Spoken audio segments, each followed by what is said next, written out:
Voltamos a apresentar Justiça na Tarde. Justiça na Tarde Debate. Pois bem, e vamos nós com o debate dentro do Justiça na Tarde. E o debate de hoje é uma homenagem a todos os advogados e advogadas do nosso país. Advogados no exercício da sua profissão, como também aqueles que hoje estão aí aposentados. Então, sintam-se os advogados homenageados com o programa que hoje nós vamos debater aqui com as nossas convidadas, como também com o nosso convidado. Evidente que no Dia do Advogado é agora, na próxima sexta-feira, dia 11 de agosto. É evidente que quando se fala no Dia do Advogado, logo se pensa no dia do pendura, né? Que algum tempo atrás era comum nos almoços dos advogados, depois do almoço, terem que dar uma chegadinha até a delegacia para explicarem o tipo de brincadeira, que na realidade era uma brincadeira, né? Hoje se fala em zoar o garçom, e em que pese que ele ficar muito preocupado, se essa turma não pagar, eu vou ter que pagar. Mas na realidade era uma brincadeira e normalmente a conta era paga, ou seja, ficava pendurado um bom tempo, mas depois o pessoal ia lá e pagava. Então é nesse clima realmente de muita descontração, como também de muita responsabilidade, que hoje nós vamos estar aqui cumprimentando as nossas convidadas e também convidados. Eu começo aqui com a doutora Ana Carolina Sena, ela que é advogada especialista no direito das famílias e sucessões, diretora do IBDFAM,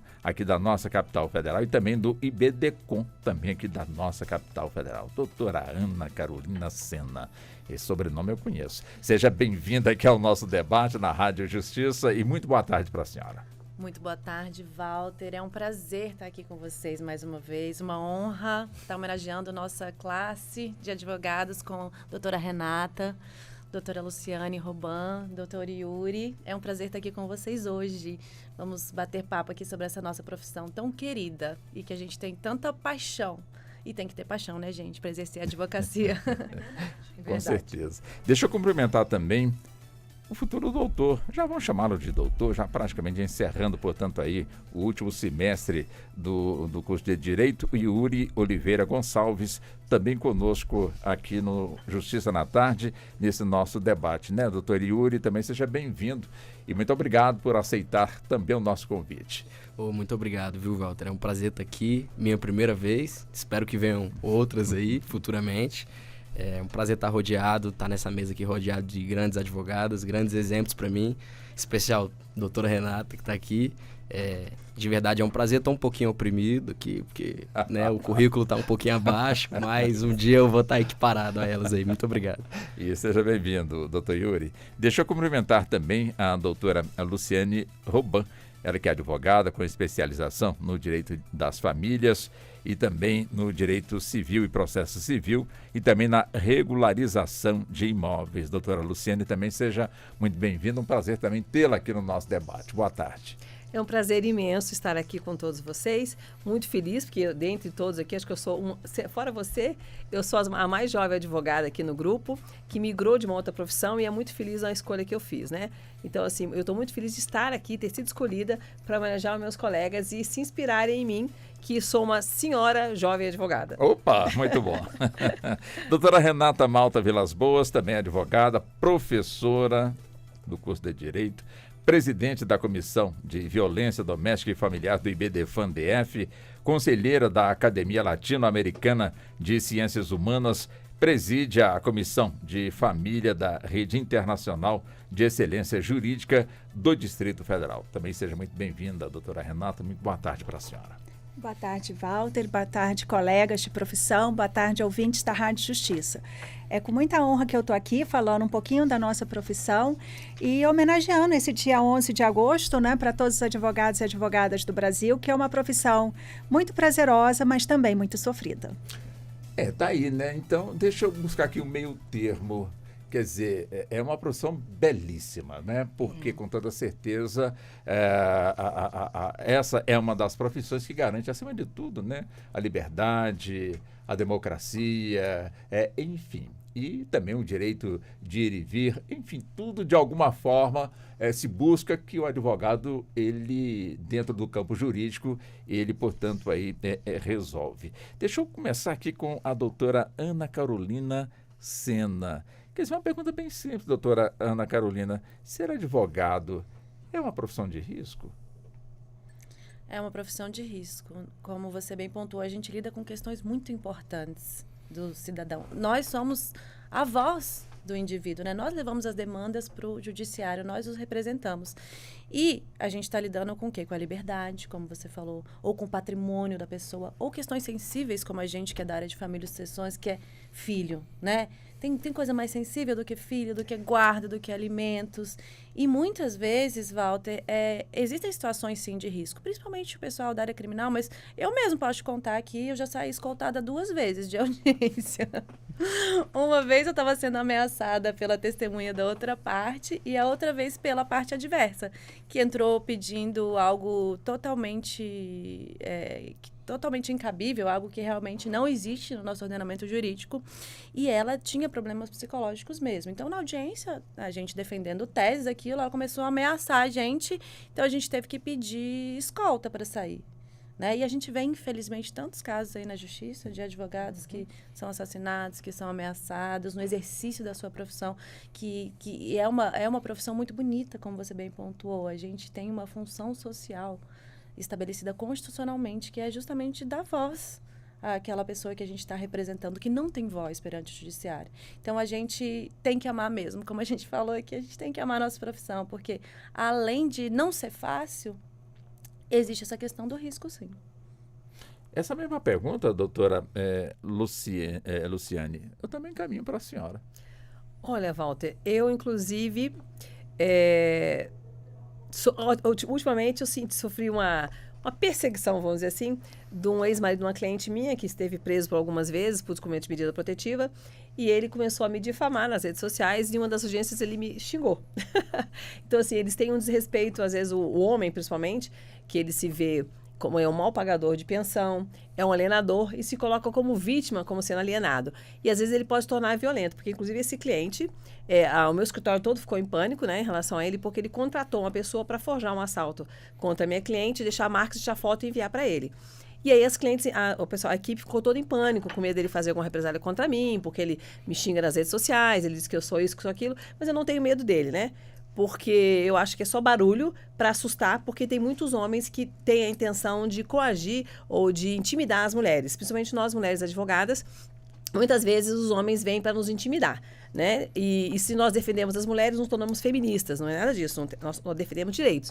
E como os colegas aqui são todos mais jovens que eu estudei no Código 16. E eu acho uma grande evolução para nós todos, porque antes do Código 16, antes da Constituição, não tínhamos direitos a nada. A lei era contra nós, ela nos punia se a gente não estava encaixado dentro da lei. E com a evolução, né, da inteligência dos nossos advogados que criaram as teses, a coisa foi ampliando e foi melhorando, e hoje a lei vem em nossa defesa, né, e não mais para nos punir. Eu, quando jovem, tinha 18 anos, dando direito no CEUB, eu ficava indignada com aquela questão de que a mulher, para trabalhar, tinha que pedir autorização para o marido, não podia ter nenhum negócio. Quer dizer, o filho que não era legítimo não tinha direitos, o filho adotado não tinha direitos. Então, assim, eu acho que a lei, a justiça e o direito é uma coisa maravilhosa, porque ela evoluiu, eu acompanhei essa evolução, porque eu tinha 18 anos, hoje eu tenho 60 anos, então eu pude ver o tanto que a sociedade evoluiu e que a nossa profissão tem grande participação nisso.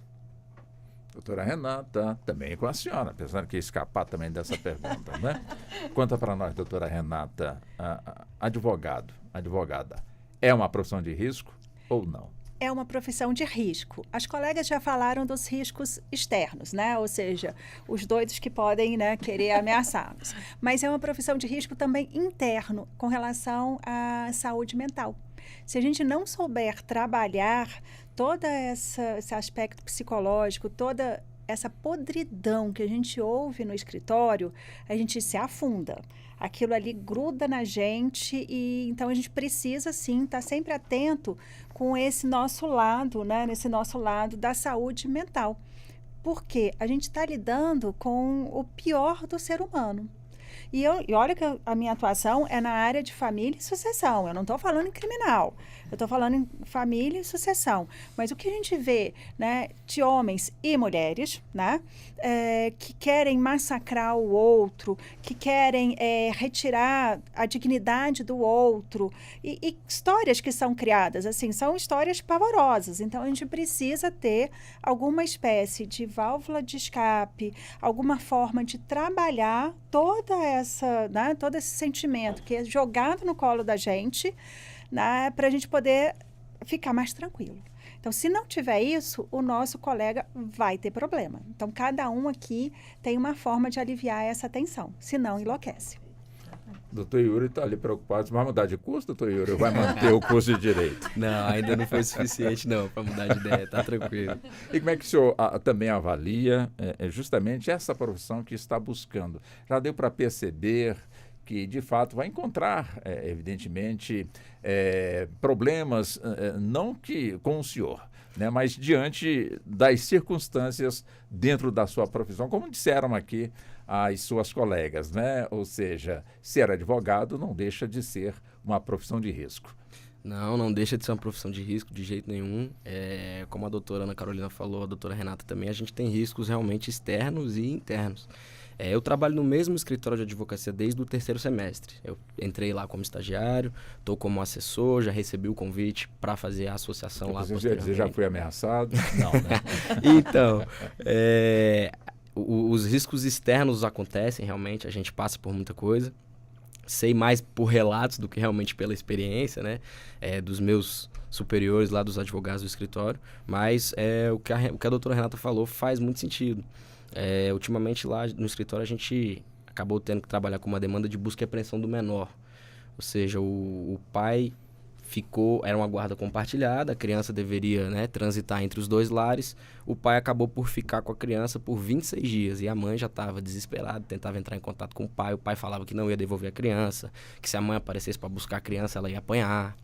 E assim, e a mãe desesperada entrando em contato com a gente, né? Tipo assim, o que a gente vai fazer para resolver isso? Então, assim, é um risco muito interno mesmo de saúde mental. Eu lembro que nos dias mais tensos, nos primeiros 2 dias, eu fiquei, meu Deus, como é que a gente vai fazer para resolver isso? Perdi o sono. Mandei mensagem pro doutor Fernando, que é o meu chefe, de madrugada, falando, e aí, a gente vai lá bater na porta do pai, falar que ele tá errado, vamos fazer o quê? Então, realmente é uma profissão de risco. A gente mexe muito, não é uma brincadeira, né? A gente não pode brincar de advogar. A advocacia é algo muito sério, a gente brinca, a gente trabalha com direito, a gente trabalha com guarda, a gente trabalha com relação familiar, a gente trabalha com menores. Muitas vezes os resultados das ações de família, principalmente, que todos aqui atuamos, deságua no menor, deságua na criança. Isso gera prejuízo psicológico para a criança, para os pais e também para os advogados que trabalham na causa, se eles deixarem serem levados ali, né? Então é uma profissão de risco, é uma profissão muito nobre e eu espero em breve aí estar conseguindo entregar o melhor de mim dentro da advocacia. Será que ele leva jeito para daqui mais uns anos ter uma toga, doutora Renata? É brincadeira. Mas que ele está indo muito bem, com certeza. Doutora Carol, é evidente que a primeira pergunta foi mais dura, né? Mas essa segunda pergunta, onde é que está o prazer, a gratificação de exercer essa belíssima profissão de advogado? Walter, essa é uma excelente pergunta, porque a gente que atua na área de família, às vezes, com certeza minhas colegas passam por isso também. Tem, às vezes, uma situação, como a doutora Renata falou, às vezes o cliente despeja tudo na gente porque ele está numa situação fragilizada, né? Aquilo pra gente é um processo, mas para ele é a vida dele, é a família dele, são os filhos dele. Então, às vezes, a gente tem dias, assim, por exemplo, eu já recebi uma chamada de madrugada de um pai falando que a mãe não tinha mandado um shampoo específico da criança, né? É aquele momento que você para, respira, explica para o cliente que ligações aos fins de semana são para questões urgentes, né? Que um shampoo não era uma questão urgente. Então, esse é o momento que você fala assim, gente, eu escolhi essa área mesmo, né? Eu gosto disso mesmo. Mas vou te falar, assim, Walter, ele contando um caso rapidamente. Eu tive uma situação de um pai que estava 6 anos afastado de um filho. A mãe mudou de domicílio para fazer esse afastamento, enfim. Ele estava 6 anos sem ver a criança. Nós conseguimos uma liminar para que ele visse a criança na escola, aqui em Brasília. E no dia que ele conseguiu ver a criança, a gente foi lá na escola acompanhar esse cumprimento no dia que ele conseguiu ver a criança, que ele chorava, tirava foto, e que aquela criança chorava. Esse é um daqueles momentos que você fala assim, eu estou no lugar certo. É minha missão, eu escolhi fazer isso, né? Porque realmente isso preenche o meu coração. Então, quando a gente recebe uma decisão, teve um outro também, uma criança que eu consegui também essa convivência com a mãe que ele não tinha, que ele me mandou um desenho comigo, assim, com uma maletinha, mandou um desenho, eu tenho lá no escritório, até muito obrigada, doutora Carolina, enfim. São esses momentos que você fala, gente, eu tenho esse poder, né? Que bênção ter essa possibilidade de modificar as famílias, modificar o futuro, a história dessas crianças, que segundo nossa Constituição Federal e nosso Código Civil, Estatuto da Criança e do Adolescente, tem que ser o ser privilegiado em todas as questões. O Estado tem que cuidar dessa criança, a gente profissional tem que cuidar dessa criança, a sociedade tem que cuidar dessa criança. Então, vários esses momentos que com certeza meus colegas vão citar, que você fala assim, é uma profissão realmente que preenche minha alma. Eu acordo de manhã, quando eu lembro que eu posso fazer a diferença na vida das pessoas, é o momento que eu falo, é uma profissão prazerosa.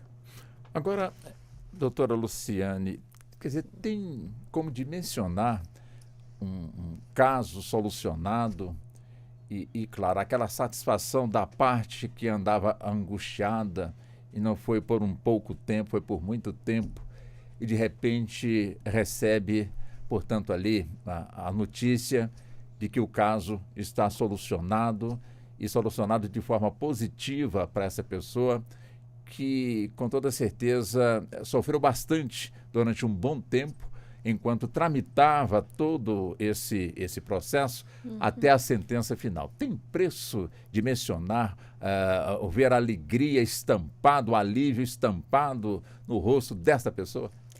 Não tem valor. Inclusive, eu estou com um caso assim, dessa cliente, que eu brinco com ela e chamo que ela é minha cliente polvo. Porque ela ela chegou com um processo, um divórcio amigável, que se transformou em N demandas. Mas a gente percebeu, e eu percebi como pessoa, como profissional da área do direito, que a intenção daquele rapaz era destabilizá-la, né, emocionalmente falando, e ela desistir e fazer tudo o que ele queria. Porque há pessoas assim, que elas perturbam, com a intenção de a pessoa desistir, não, eu não aguento mais, eu entrego. E aí, para mim, foi muito, muito bacana quando a minha cliente confiou em mim, e a gente está nessa luta, e a cada batalha a gente tem mais uma vitória, e assim, a alegria dela de estar comigo, de quando ela vai no meu escritório, porque eu tenho por hábito também eu sou da mesa posta, eu sou do acolhimento, então eu faço mesa posta para receber meus clientes, e que ela é recebida lá com um cafezinho, com um chá, com um lanchinho, e a gente pode conversar de uma forma amena, e ela se sentir segura, ela dizer para mim que é muito bom para ela tê-la ao meu lado, né? Eu estar ao lado dela, porque é essa segurança que eu passo para ela, dela não desistir dessas demandas. Então, a gente se sente muito confortável quando o cliente confia em você e ele se sente seguro ao seu lado. Então, isso não tem dinheiro que pague isso. Doutora Renata, uma pergunta diferente para a senhora, doutora Renata. Quer dizer, a cumplicidade do cliente com o profissional no campo da advocacia é fundamental, quer dizer, é seguro, é como se fosse um confessionário onde é inviolável, portanto, todos os dados ali obtidos, ou seja, é uma troca de confiança. O profissional no direito, na advocacia, tem que confiar no cliente e o cliente também confiar, portanto, aí em quem ele está trabalhando na sua defesa, ou no seu caso. Quer dizer, é importante, portanto, essa guarda, esse sigilo desses dados? Quando o cliente chega, né, ele tem que ver ali na figura daquele profissional como alguém que vai guardar 7 chaves, todo e qualquer segredo que for dito ali. Do mais simples, desde o que aconteceu quando ele tinha 7 anos de idade, lá na cidade dele, até o referente ao processo. Então, nós, enquanto advogados, nós não podemos divulgar o que foi que o cliente falou. A não ser em situação muito específica, muito peculiar, no qual a gente ficou numa situação de vida ou morte, literalmente, né? Se não for isso, a gente não pode abrir a boca para falar daquele cliente ali. Mas eu vou voltar na sua pergunta anterior, porque eu quero responder. Sim, eu só coloquei um molhozinho, mas a pergunta está mantida. Pois é, aí depois eu até termino de Sim, responder essa. fique à vontade. Mas dentro dessa ideia, desse acolhimento que a gente tem que fazer com os clientes, a gente também percebe, veja, a minha visão dentro do direito das famílias, direito sucessório, que a gente recebe muito essas mulheres, e mulheres antes que não sabiam nem pagar uma conta no banco, tanta dependência que tinha do marido, e que agora esse marido fala, não quero mais saber de você, tchau, se vira, você não tem direito a nada, que não sei o quê. Eu consigo também perceber entre, né, o que as meninas citaram aqui, de sentimento, né, também a evolução e engrandecimento dessa mulher. Ela chega aos cacos no escritório, aos cacos mesmo, se sentindo a última bolacha do pacote, a pior pessoa da face da terra, e aos poucos ela vai se transformando. Você percebe que ao longo daquele processo, ela vai adquirindo uma força, ela vai adquirindo um conhecimento. Então, assim, às vezes eu já ensinar mesmo, né? Como faz coisas simples, como, eu preciso renovar o seguro do carro, como é que eu faço? Eu falei assim, não, peraí que eu tenho um telefone para te indicar. Sabe, coisas assim que para outras pessoas é tão natural e que para um quantitativo grande de mulheres, né, ela não tem a mínima noção de como é que isso funciona. Por quê? Porque veio dentro daquela ideia de que nós vamos ser casados para todo sempre. O homem é que exerce esse papel de cuidar da parte econômica, então eu não tenho acesso, eu não sei fazer absolutamente nada disso.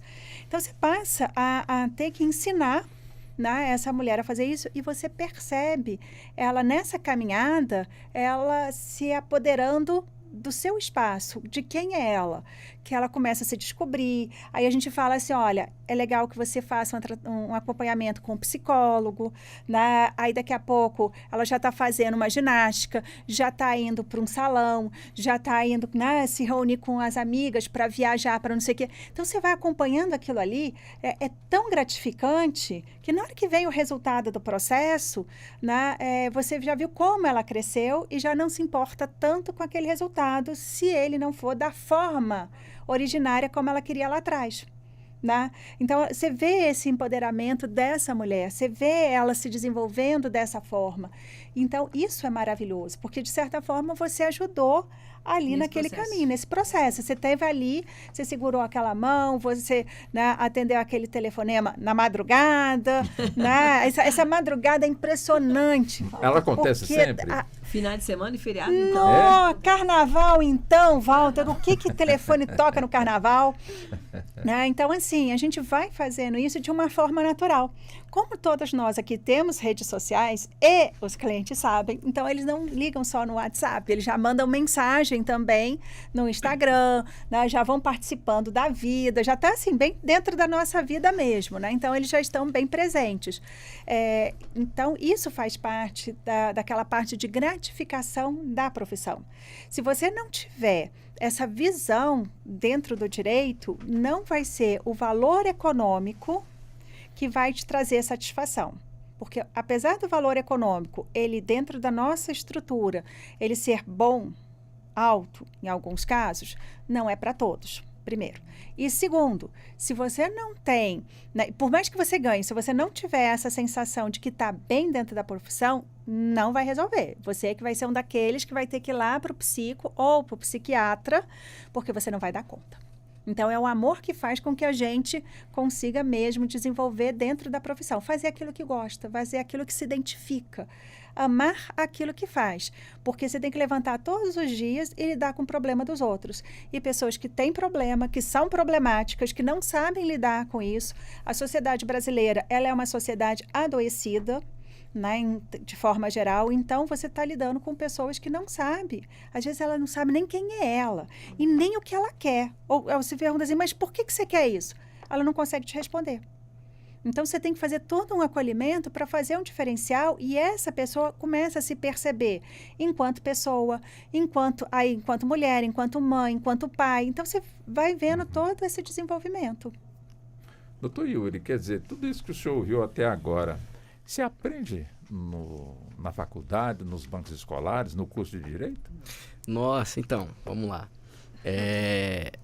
Eu tive a oportunidade de ter aula de resolução de métodos alternativos de resolução de conflitos, que é a matéria que trata de mediação, acordos, né, resolução dos problemas, seja qualquer tipo de problema em qualquer esfera do direito. pelas maneiras mais benéficas a ambas as partes.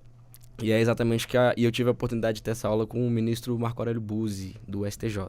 Mas, assim, foi a única matéria, com exceção de famílias e sucessões, que trouxe esse lado mais humanizado, essa forma de resolver as questões de uma forma mais humanizada, que não fosse pela briga, né, direta, processual. É muito interessante. Os advogados do escritório que eu trabalho, todos os professores, eles trazem essa abordagem hoje em dia. Com todo respeito, mas o pessoal que se formou, o pessoal mais antigo que se formou anteriormente, eles foram instruídos a brigar processualmente, né? Agora, a gente vem caminhando, ainda é pouco, eu na qualidade de estudante ainda acho pouco, porque foram poucas as vezes que eu vi esse tipo de abordagem em sala de aula. Mas a gente vem cada vez mais sendo instruído a tentar resolver pelas formas mais adequadas para ambas as partes. É o que a professora Renata falou. Por exemplo, no escritório hoje em dia, de 1 ano para cá, a gente vem tendo um sucesso muito grande com acordo. E o acordo é algo muito legal, principalmente no campo do direito de família. A oportunidade que você tem é uma ação de guarda, mais comum aí no nosso cotidiano. A gente tem um pai e uma mãe, que eles têm os problemas deles, é natural, eles têm que lidar com aquilo de alguma forma, seja por psiquiatra, por psicólogo, etc.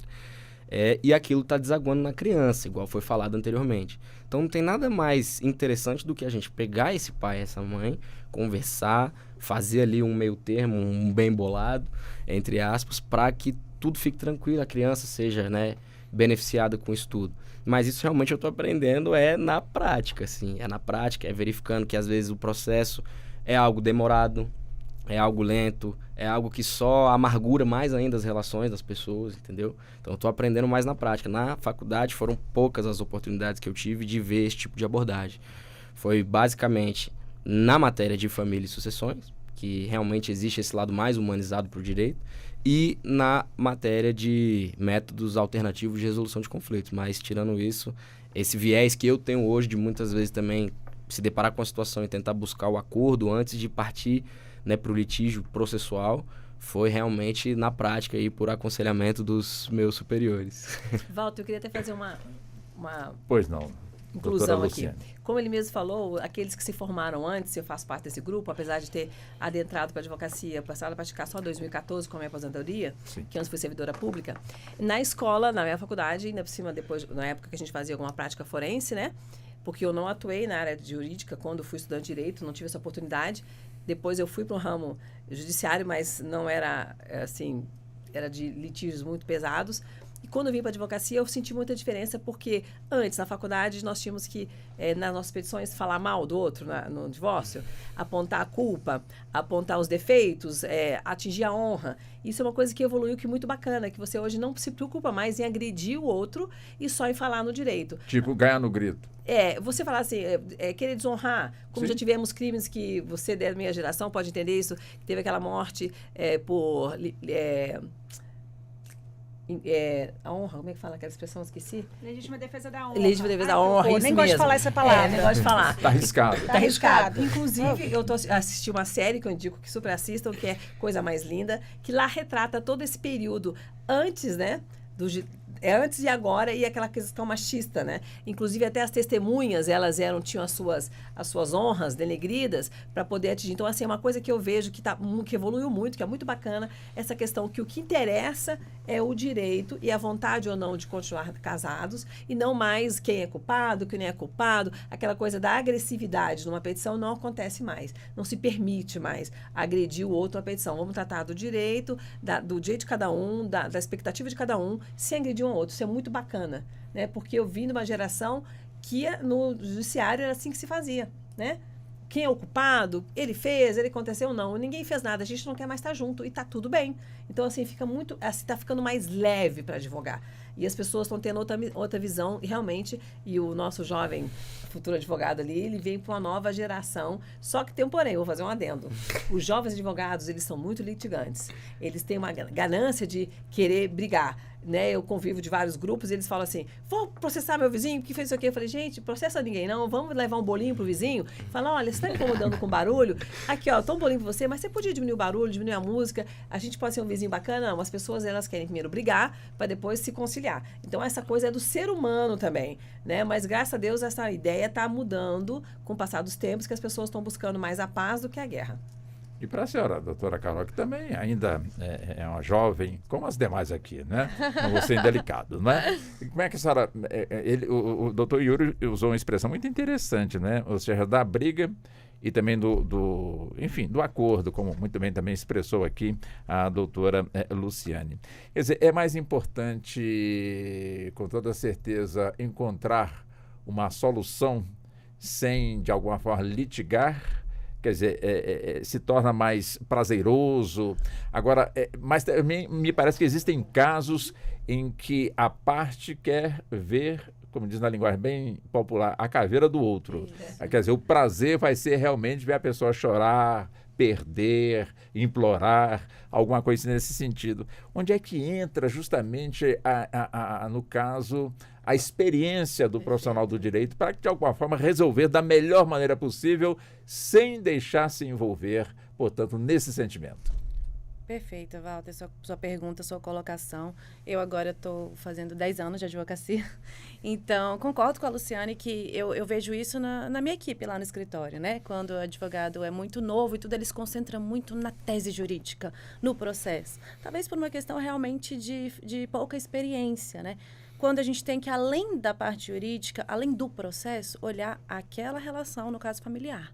A que efeitos que vão ser causados uma demanda, antes de você ajuizar a demanda, se você procurar as partes e tentar fazer um acordo, pode ser muito menos traumático para aquela família, principalmente para aquelas crianças, né?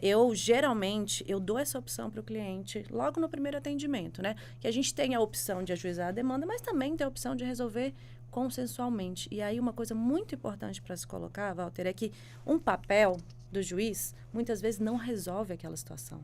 Não resolve aquela guarda, não resolve aquela convivência. É o Ministério Público que sabe o que é melhor para os filhos? Não. É o juiz que tem milhares de processos que sabe o que é melhor para aquela família? Não. Os genitores, eles sabem como é que é a rotina daquela criança, daquele adolescente. Eles sabem o que seria melhor naquela situação. Agora, o nosso grande desafio é fazer com que esses pais, esses genitores, excluam ali a relação conjugal deles e as mágoas que eles têm na relação conjugal e se concentrem na relação parental, como pai e como mãe, ou pai e pai, mãe e mãe, enfim. Esse é um grande desafio que a gente tem, mas é muito importante que a gente, como profissional de direito, atue da forma a reduzir os danos psicológicos naquela família. E uma das formas é realmente estimular esse acordo. Conversar com as partes, conversar com o colega. Às vezes, como a Luciane falou, na nossa atuação, às vezes, ao invés de eu peticionar como a liminar, eu vou dar um exemplo esses dias, assim, muito bom, que eu estava até conversando com uma advogada, é um processo do Rio de Janeiro que eu cuido. Eu converso muito com a advogada, ela também é do IBDFAN do Rio de Janeiro, e aí eu vou elogiar o nosso time do IBDFAN, que a maioria tem essa postura conciliatória de resolução dos conflitos. E aí, o que aconteceu? A mãe não devolveu a criança no horário. Ela está pela mãe, eu estou pelo pai. O que me restava fazer? Se eu fosse aquele advogado que só olhasse para a tese jurídica, tudo, eu tinha tudo. Eu tinha uma decisão que determinava que ela devolvesse, eu tinha tudo nas mãos ali para fazer uma busca e apreensão daquela criança. Situação traumática. O oficial de justiça buscar a criança, enfim, é uma situação que criança nenhuma esquece. Uma busca e apreensão. O que eu fiz antes de fazer essa petição? Liguei para a advogada, conversamos mais de 1 hora. Mais de 1 hora de conversa fez com que ela conseguisse convencer a cliente a voltar da cidadezinha que ela estava. Resolvemos sem precisar fazer essa demanda jurídica, esse pedido jurídico que poderia ser muito traumático para aquela criança. Então, sim, o acordo, principalmente quando eu falo em processos de família, é o melhor caminho. Claro que às vezes a gente sabe que não tem como, né? Às vezes a gente tem um limite ali de atuação. Como a Renata falou, o advogado, as partes têm que buscar um auxílio psicológico também. Tem vezes que eu oriento, assim, olha, se você não buscar um auxílio psicológico, não vai ter como a gente continuar essa demanda, porque atrapalha o nosso psicológico também, né? Nós, como advogados, a gente tem um limite de atuação. Então, a gente busca, sim, o acordo em todos os casos, a não ser quando não é possível, quando a gente vê que já chegou no limite. As questões de família, nossa legislação atual, ela, inclusive, prioriza a efetivação do acordo, né? Quando a pessoa recebe a inicial, segundo o Código de Processo Civil, ela não recebe o texto inteiro da inicial, porque isso pode gerar discórdia, até a audiência de mediação, que é aquela audiência primeira ali para tentar um acordo. Então, a legislação já vem caminhando também nesse sentido, de priorizar a resolução dos conflitos de forma amigável e vários momentos processuais também as partes têm a oportunidade de fazer acordo. A senhora quer que eu faça outra pergunta para a senhora? A senhora quer também embalar nesse assunto que nós estamos aqui abordando, doutora Renata? Tanto faz, pode perguntar, eu estou respondendo. Então vamos lá. Fidelidade entre cliente e o profissional do direito é importante? É importante. Então, assim, o cliente tem que ser fiel ao advogado e o advogado tem que ser fiel ao seu cliente também. Mas, vamos lá, que fidelidade é essa, né? Se o cliente ele não contar tudo para o advogado não vai saber qual é o melhor caminho para solucionar aquele problema que ele está apresentando ali. Então, essa relação que tem que ter essa confiança, ele tem que ser fiel ao seu advogado. Então, por mais esquisita e estranha que seja a história, e eu vou te falar, Walter, eu já ouvi cada história estranha e esquisita. Imagina. Pois é, Eu também. precisa que o cliente abra o coração e conte tudo. Por quê? Porque a pior sensação para o advogado é você estar dentro de uma sala de audiência e aí a versão que o colega do lado de lá está sabendo é uma versão totalmente diferente daquela que o seu cliente contou. Porque se você não vai ter uma defesa pronta para aquilo ali. Você vai ter que estar entendendo qual é o contexto, puxar, tentar explicar que não sei o quê. E muitas vezes, se você é pego, e aí a expressão é com as calças curtas, você acaba não tendo uma defesa eficaz, eficiente, como seria necessário, se você tivesse todo o contexto. Então, quando você tem um cliente que não te conta tudo, corre o risco disso, né? Eu até falo para os meus clientes, falei assim, olha só, se você vai para uma audiência comigo, você tem que me contar tudo, porque na audiência vão aparecer todas as situações. Então, eu preciso saber antes, porque senão, no final das contas, você vai estar desprotegido. Porque como eu não tenho a informação, eu não tenho o contexto, ele não vai ter como me explicar na hora como é que foi que aquilo aconteceu. Porque, veja, toda narrativa tem no mínimo 3 versões. A do meu cliente, a do cliente do outro colega e de um terceiro que viu. Um quarto que viu, já são 4 versões, um quinto que presenciou. Então, cada um vai contar uma história. Eu não estou nem falando que eles estão mentindo, mas pelo ponto de vista deles, cada um tem uma visão. Né? Por exemplo, quando você fala assim, a pessoa ela é alta, o conceito alto, baixo é um conceito relativo. Se eu tenho 1,60 m, uma pessoa que tem acima de 1,70 m, para mim, ela é alta. Mas se eu tenho 1,80 m, a pessoa, para ser considerada alta, ela tem que ter acima de 1,90 m. Então, imagina 2 pessoas falando de uma terceira, né? E uma com 1,60 m e outra com 1,80 m. Um diz, ele é alto. Eu falo, não é alto, não. Por quê? Porque a referência deles é diferente. Tá? Continua sendo verdade. Tanto um quanto o outro está falando a verdade. Mas o ponto de vista, a bagagem de conhecimento, a bagagem cultural, faz com que a versão fique diferente. Porque existe um filtro daquilo que eu estou vendo. Existe um filtro daquilo que eu estou ouvindo. Né? Então, eu preciso entender para poder fazer toda essa contextualização. E dentro de uma sala de audiência, esse cliente não vai ter como me explicar isso. Então, vamos pegar, por exemplo, carioca. Carioca, na sua fala, tem por hábito usar muitos palavrões. Né? Da região. Tem né? carioca aí ouvindo a senhora, não tá... Até eu tô chiando, tô chiando. concordando não, Pois é. viu? Não, mas é porque a gente tá aqui, né? Tô toda aqui, né? Certinha. Mas quando você conversa com os cariocas, muitas vezes, né, o carioca mesmo, ele fala uma série de palavrões dentro de uma mesma frase. Se você não conhece isso, você acha que ele tá brigando com a outra pessoa. E às vezes não, a frase foi toda carinhosa, você que não entendeu. Né? O pessoal que é do Sul, do Rio Grande do Sul, que tem uma forma mais ríspida, entre aspas, de falar. Mais ríspida para quem, cara pálida? Para o pessoal de Minas. Né? Sim, porque quando você compara, essa forma de falar entre as pessoas, entra aí a regionalidade. Então, algumas expressões que em alguns lugares são expressões carinhosas, em outro lugar já é um xingamento. Então, veja, se eu estou falando e eu não estou entendendo o contexto, eu posso tomar uma posição totalmente diferente daquela que se eu tivesse compreendido o contexto. Então, o cliente, sim, ele precisa contar tudo para o seu advogado. Se ele não contar, corre o risco dele não ter uma defesa efetiva por conta dessa conduta dele. Por outro lado, nós temos que acreditar tudo que o nosso cliente fala?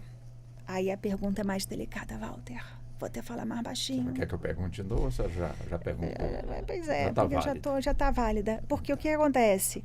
Nem sempre a gente vai poder acreditar no nosso cliente. A gente tem que ter uma escuta por trás das palavras. A gente tem que aprender a ler aquele cliente.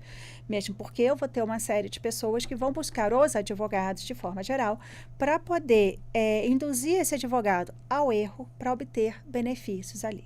Então, ele sabe que não tem razão, ele sabe que não tem direito, mas ele vai buscar o judiciário mesmo assim. Principalmente na área de família. Ele quer se vingar, né, do outro cônjuge, aí conta uma história assim, bem nababesca, que você fala assim, meu Deus do céu, será que foi isso mesmo que aconteceu? E aí a gente tem que aprender a ler aquela pessoa. Porque às vezes a narrativa, ela é tão surreal, e não que não exista casos surreais, porque tem, mas assim, você tem que prestar atenção para saber se ele não está mentindo para você. Porque se você simplesmente embarcar naquela história, se você não tiver, vou dizer, para mim, senso, né?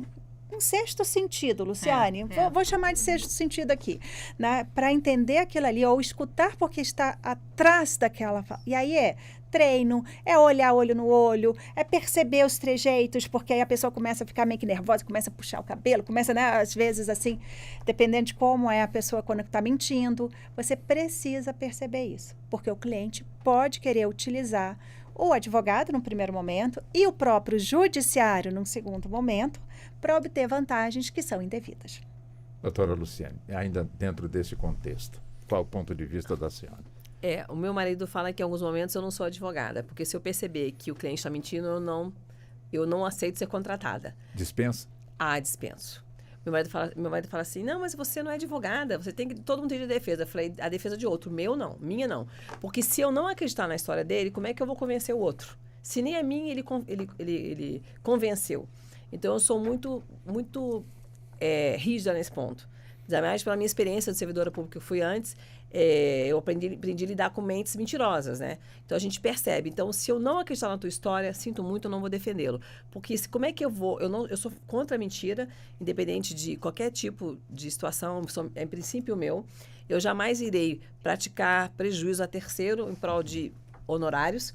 Então, assim, se eu perceber que a pessoa não está falando a verdade, ou que eu não estou segura que ele está falando 100% a verdade, eu prefiro não atuar.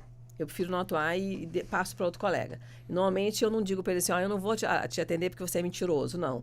Eu ponho os honorários impagáveis, aí ele me dispensa. Eu prefiro dizer, porque eu não vou dizer para a pessoa que ela está mentindo, né? Porque às vezes pode ser... mas se ela não me convencer, porque a história da pessoa tem que me convencer. E vai muitas pessoas do meu escritório que vêm com histórias, principalmente nesse ramo de direito de família, né? E que mentem. Então, assim, se eu não sentir verdade, infelizmente, eu não vou... Mas mente a troco de quê? Sendo que ela quer realmente uma solução para aquela questão. Não, muitas vezes mentir? eles não querem solução, eles querem infernizar a vida do outro. Eles querem infernizar. E normalmente são pessoas doentes, porque elas fazem tudo o que ela está sendo acusada, mas ela não diz que não fez. Ele é alienador, diz que não aliena. Ele não paga pensão e fala que está passando problemas financeiros. Ele faz N coisas que as meninas aqui todos conhecem e que sempre ele não fez, ele é vítima. Foi uma situação, eu estava nervoso. Então, assim, eu percebo também que esse tipo de pessoa, ela não vai perturbar só a família dele que ele conviveu, mas a nós também.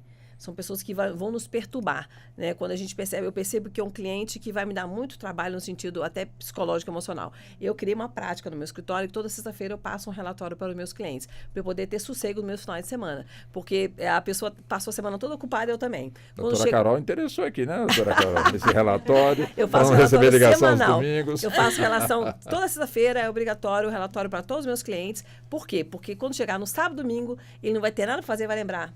Eu vou passar mensagem para a doutora Luciane, para saber como é que está meu processo. Então, eu não dou essa abertura. Toda sexta-feira, eu mando um relatório.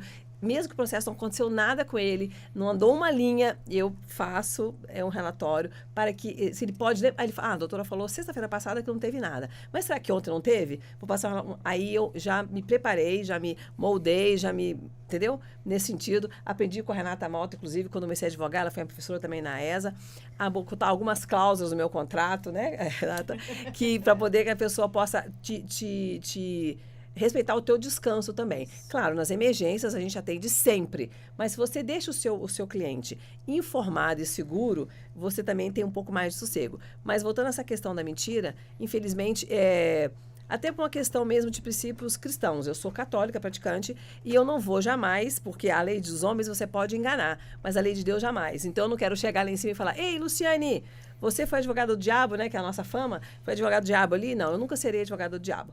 Eu sempre serei uma advogada justa, honesta, correta, com os meus princípios principalmente. Se não estiver dentro dos meus princípios, sinto muito. Tem outros advogados que possam querer fazer isso, mas eu não. Eu prefiro pagar minhas contas de outra forma do que com dinheiro que venha dessa forma para minha conta bancária. Doutor Yuri, jovem advogado, né? Um futuro brilhante, com certeza, pela frente. Amém. O jovem advogado, ele chega, tem mais a ensinar, isso em relação aos colegas veteranos, ou tem mais a aprender com esses colegas veteranos? Walter, eu posso fazer que nem a doutora Renata Fique fez à e vontade, voltar um doutor, pouquinho? Já está aprendendo bem, porque pode ficar à vontade. Porque o que a doutora Luciane falou é algo muito interessante. A parte que ela informou que ela rejeita muitas vezes a causa. Ela bota honorários impagáveis para a pessoa não... Porque ela viu que tem coisa errada ali, né? Lá no escritório, o doutor Fernando, que é o nosso advogado-chefe, ele é muito metódico. Eu acho bom na advocacia, muito organizado, muito metódico. E a gente tem uma série de protocolos a seguir dentro do escritório. Desde o atendimento ao cliente. Se o cliente chegar procurando tal informação, você fala isso, você fala aquilo. Então, desde o atendimento ao cliente até a estratégia processual, por exemplo, em fase de cumprimento de sentença. Primeiro você faz a intimação, pagamento voluntário, depois você pede basta em júri, depois você faz isso. A gente tem uma série de procedimentos.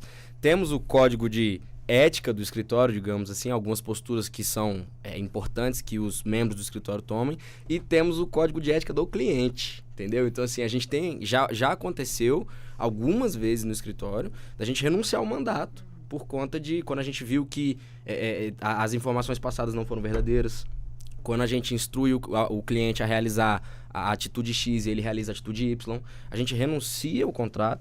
Se, por acaso, no contrato de honorários houver necessidade de devolução de determinada quantia, a gente devolve, porque é exatamente o que a doutora Luciane falou.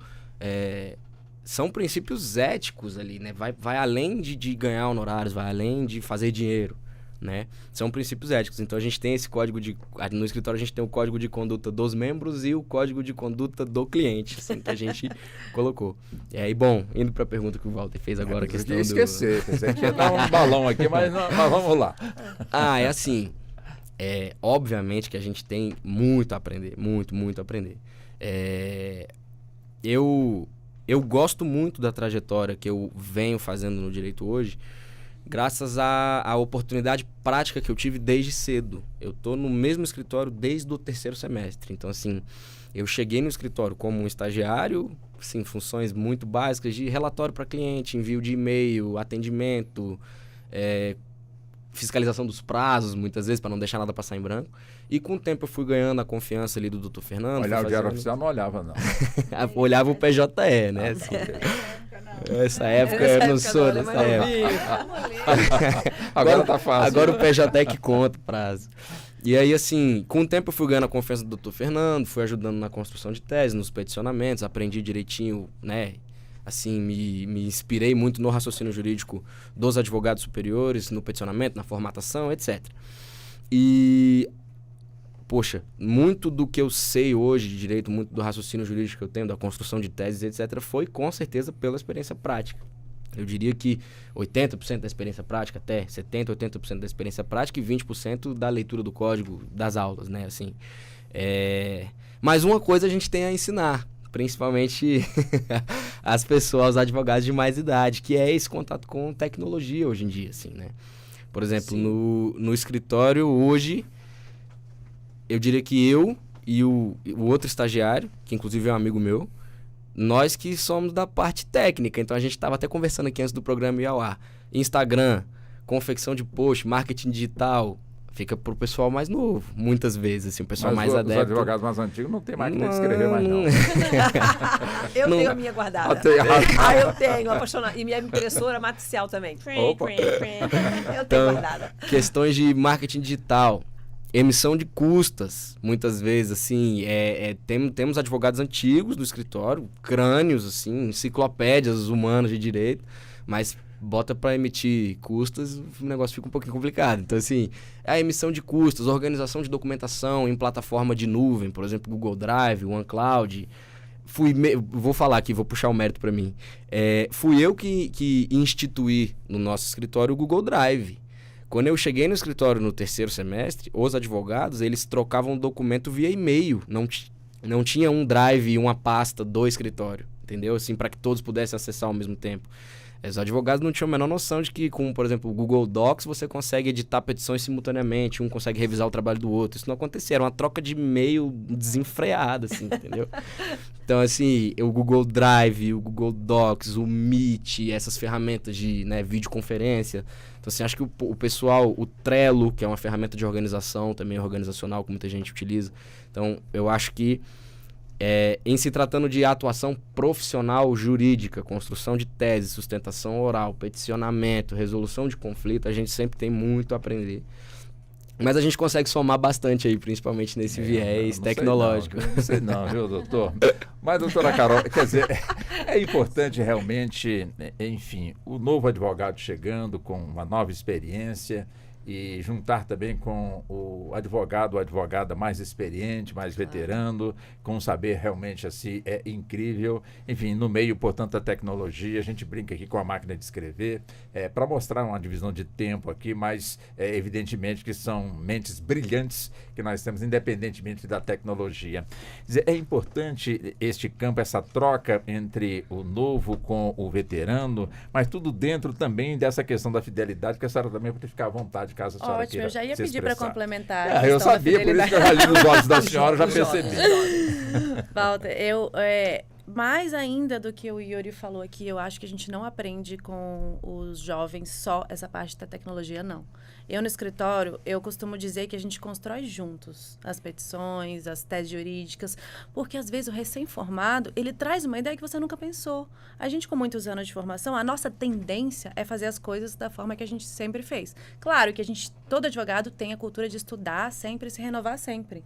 Mas é muito importante, uma coisa que eu falo muito no escritório, que a gente discute conjuntamente todos os processos e todas as teses, justamente por isso. Às vezes a pessoa que está ali fresquinha, cheia de vontade, ela vem com uma ideia que você nunca pensou, né? Duas cabeças funcionam melhor que uma. Então, além da parte tecnológica, eu acho que a gente aprende muito, sim, com o jovem advogado e é recíproco, né? A gente constrói as teses, a gente constrói a solução para os nossos clientes lá de forma conjunta, tanto os mais antigos quanto os mais jovens. Lá no escritório, os estagiários, por exemplo, fazem até sustentação oral nas turmas que permitem. Opa. Eles atendem advogado, porque como a gente estava falando anteriormente, né? A gente não aprende na faculdade como atender um cliente. Não aprende. É realmente na vivência. Então, quando eles vão com a gente fazer um atendimento de um cliente que está fragilizado, né? Que chega lá com uma versão que você tem que ter a expertise de pensar que existe um outro lado da história. Tudo isso que a gente falou aqui hoje são coisas que não se aprende na faculdade. E retomando o que a Luciana estava falando e a doutora Renata falaram tão bem da questão da fidelidade, né? A doutora Luciane falou que ela às vezes até rejeita o cliente. Eu também, como o doutor Yuri falou, também já renunciei, justamente pela pessoa não fazer o que a gente orientou, né? Às vezes é a questão da confiança. É uma relação de confiança, cliente e advogado. E aquilo que falaram. Às vezes o cliente chega lá, ele não quer exatamente, no caso de um homem, por exemplo, que quer buscar a ampliação da convivência. Não, às vezes ele quer atingir outra parte. Como eu falei antes, às vezes ele quer misturar as mágoas dele, a relação conjugal, com a relação parental, com a relação dos filhos. Existe uma coisa que a jurisprudência vem reconhecendo, Walter, que é uma indenização, responsabilização civil por assédio processual. Então, é papel do advogado falar não para o cliente. O bom advogado, ele fala não para o cliente, né? Aquele advogado que faz tudo o que o cliente faz. Tem cliente que manda a peça para a gente, né? Tem cliente que manda tudo pronto. Não, só assinar, doutora. Não é só assinar. Né? Então, a gente tem que... O assédio processual, voltando um pouquinho, quando a parte utiliza a máquina do judiciário para prejudicar outro. Vai fazendo demanda. Às vezes, eu tenho um caso no escritório que a gente já conseguiu uma decisão favorável para condenação, que é realmente uma parte que quer atingir a outra e não cansa de ajuizar demandas. Acabou de resolver, ele vai lá e a juíza está com o mesmo objeto, pedindo a modificação da guarda e dos alimentos, porque são questões que podem ser rediscutidas, sim, na justiça, né? A gente fala que elas não fazem trânsito julgado formal, porém tem que ter uma lógica, um sentido nisso. Eu não posso transitou em julgado hoje, semana que vem eu posso retomar. Então, no caso dele, por exemplo, está claro que ele quer fazer aquilo só para atingir outra parte. E é o momento que o advogado fala, não, eu não vou fazer. Eu tenho uma carreira, eu tenho ética profissional, né? Aquele caso que o cliente mostra, que o advogado mostra para o cliente que a conduta dele é errada. Inclusive, Carol, te interrompendo só um pouquinho. Doutora Luciane. Os advogados, eles têm que ter um pouco de bom senso ao perceber que o cliente como esse aí, que é o coadverso, ele vai trocando de advogado. Você começa a perceber que ele vai trocando de advogado. Alguma coisa está errada. Se você está atuando numa linha, o juiz também tem que ter esse bom senso de que você está com a sua cliente ou o seu cliente. E a outra parte, toda hora troca de advogado. Uma hora ele vai preso, uma hora ele faz isso aqui, uma hora faz isso aqui. E os advogados vão trocando, os advogados vão renunciando. Tem uma coisa errada por ali. Alguém percebeu uma coisa errada e o judiciário não percebeu? Nossa, mas esse rapaz, cada hora está com um advogado diferente, o processo dele tem várias renúncias, ou essa moça teve várias renúncias. Já demonstra aí, já uma sinalização de que tem uma coisa errada ali, né? E as pessoas não percebem. Que as pessoas estáveis, elas são estáveis nas suas relações, elas são estáveis no seu casamento, no seu trabalho, a pessoa é estável. Eu sempre digo que a pessoa que bebe fala assim, eu estava bêbado, não lembro o que eu falo. Mentira. Ela bebeu, teve coragem de fazer o que ela tinha vontade, mas sã não tinha coragem de fazer. Então, as pessoas são o que elas são em casa, no trabalho, na família, na rua, nos seus negócios. A pessoa não pode ser várias pessoas. Então, se ela começa a ter muito problema de relacionamento, inclusive com os profissionais que a atendem, é um alerta. O judiciário tem que perceber isso, que essa pessoa tem algum problema. Porque tudo bem, eu posso ter um advogado no criminal, eu posso ter um advogado no civil, um advogado de família. Mas no direito de família começa a trocar muito de advogado, alguma coisa tem de alerta ali. E o judiciário também tem que passar a perceber isso, né? Que as pessoas instáveis, elas estabilizam tudo em volta, né? Doutora Carol, 1 minuto e meio para concluir, por favor. Exatamente como a Luciana falou. O Estado tem que perceber isso e tem que coibir esse tipo de conduta, que é utilizar a máquina do judiciário, ou seja, gastar tempo e financeiro do Estado para prejudicar outra parte. Qual seria uma forma de coibir essas indenizações? Pela questão do assédio processual. Resumindo, faz parte da nossa função social como advogados, muitas vezes fala não para o cliente. Infelizmente, muitos saem das nossas salas de reunião e conseguem algum advogado que vá fazer a vontade deles. Mas é muito importante que isso seja passado nas salas de aula, para os jovens advogados, que, como os meus colegas bem pontuaram aqui hoje, é muito além de honorários, né? É uma questão de ética profissional, de carreira e de função social mesmo da advocacia. Mas quem extrapola a ética tem um código, exatamente, né? Onde a pessoa, de alguma forma, o profissional responsabilização. Pode ser responsabilizado. Bom, a gente volta, peço licença às senhoras, como também ao doutor Yuri, né? Tá aprendendo bem, né, doutora? Tá bem, né?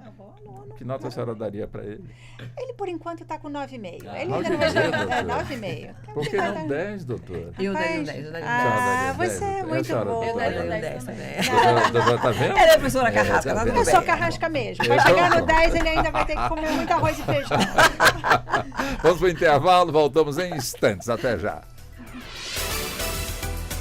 Você está ouvindo Justiça na Tarde.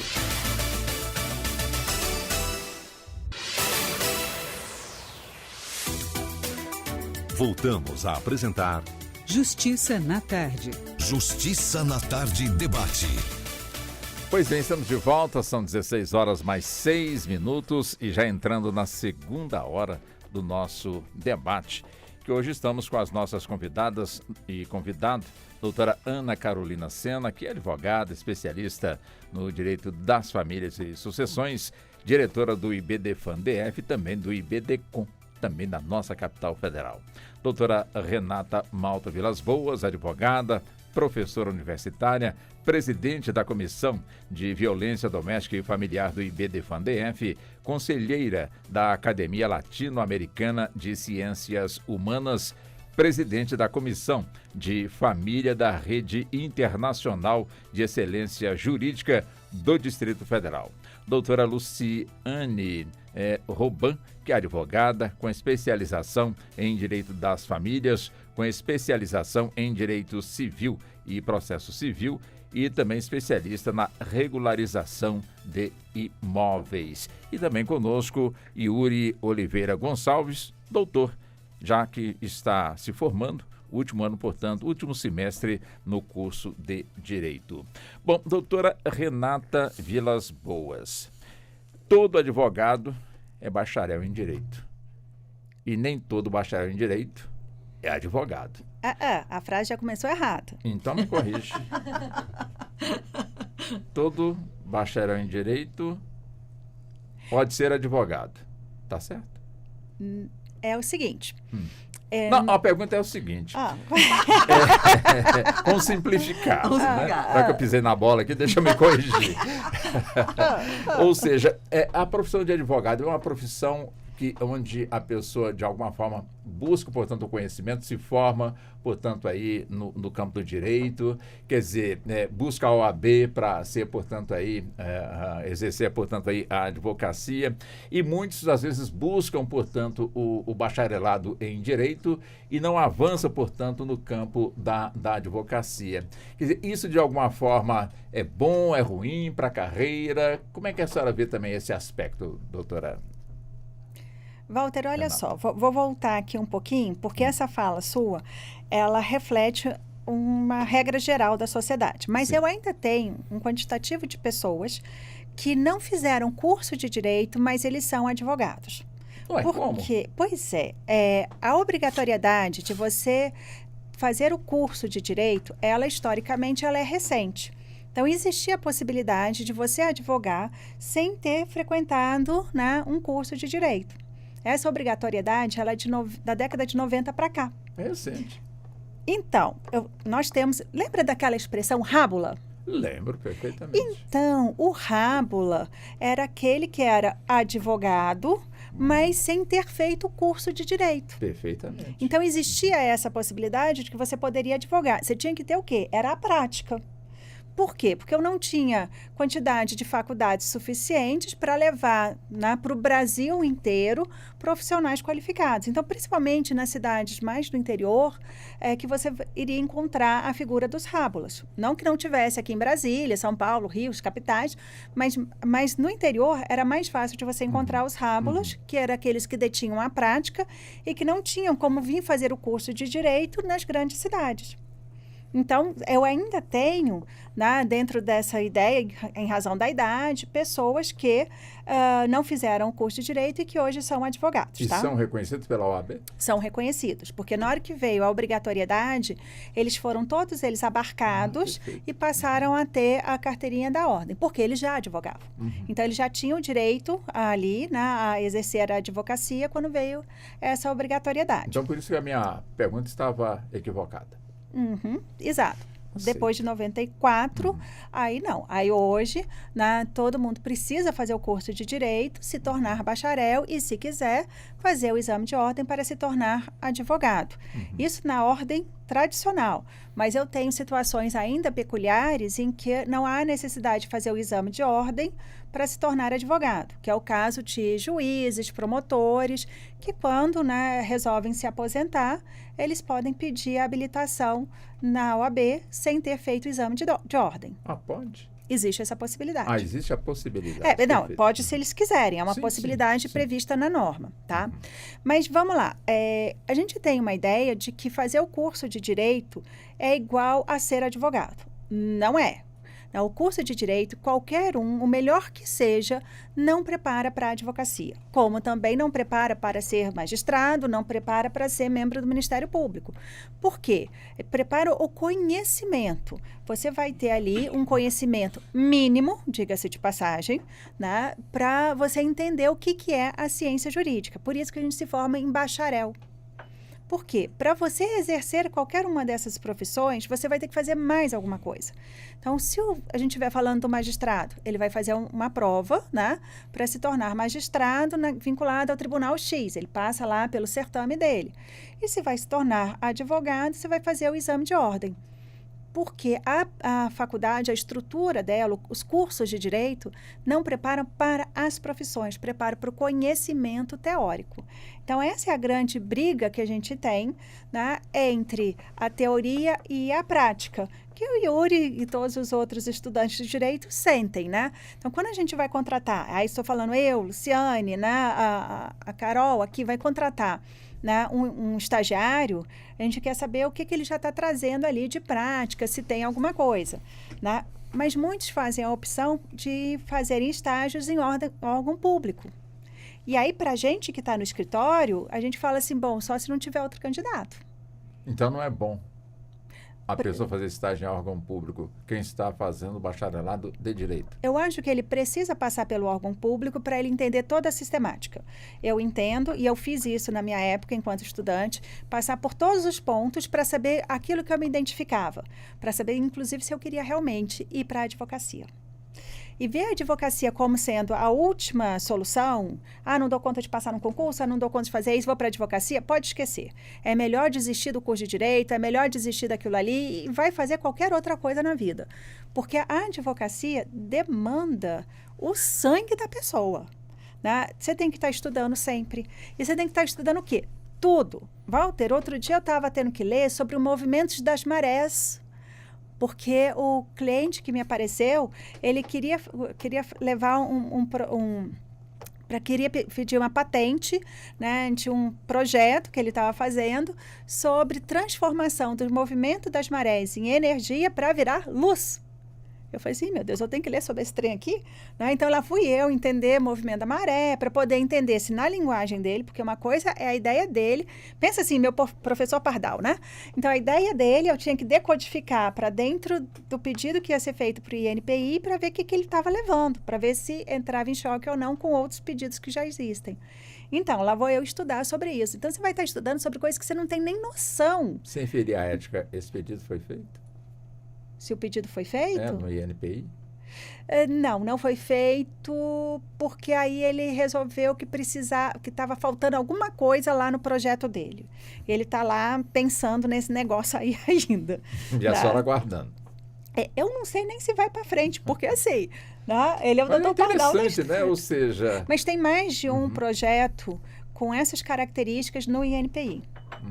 Então, assim, eu preciso ver se o que ele está trazendo está igual àqueles que já tem. Então, eu tenho que entender dos movimentos para poder entender a linguagem de um, a linguagem do outro, entender o contexto todo, né? Então, a gente fica lá apanhando, muitas vezes, desses novos aprendizados que é constante. Então, você atende esse cliente de manhã e de tarde você está falando sobre menino, está falando de escola, está falando não sei o quê. Então, assim, os assuntos vão de A a Z dentro do mesmo dia, numa velocidade, assim, incrível.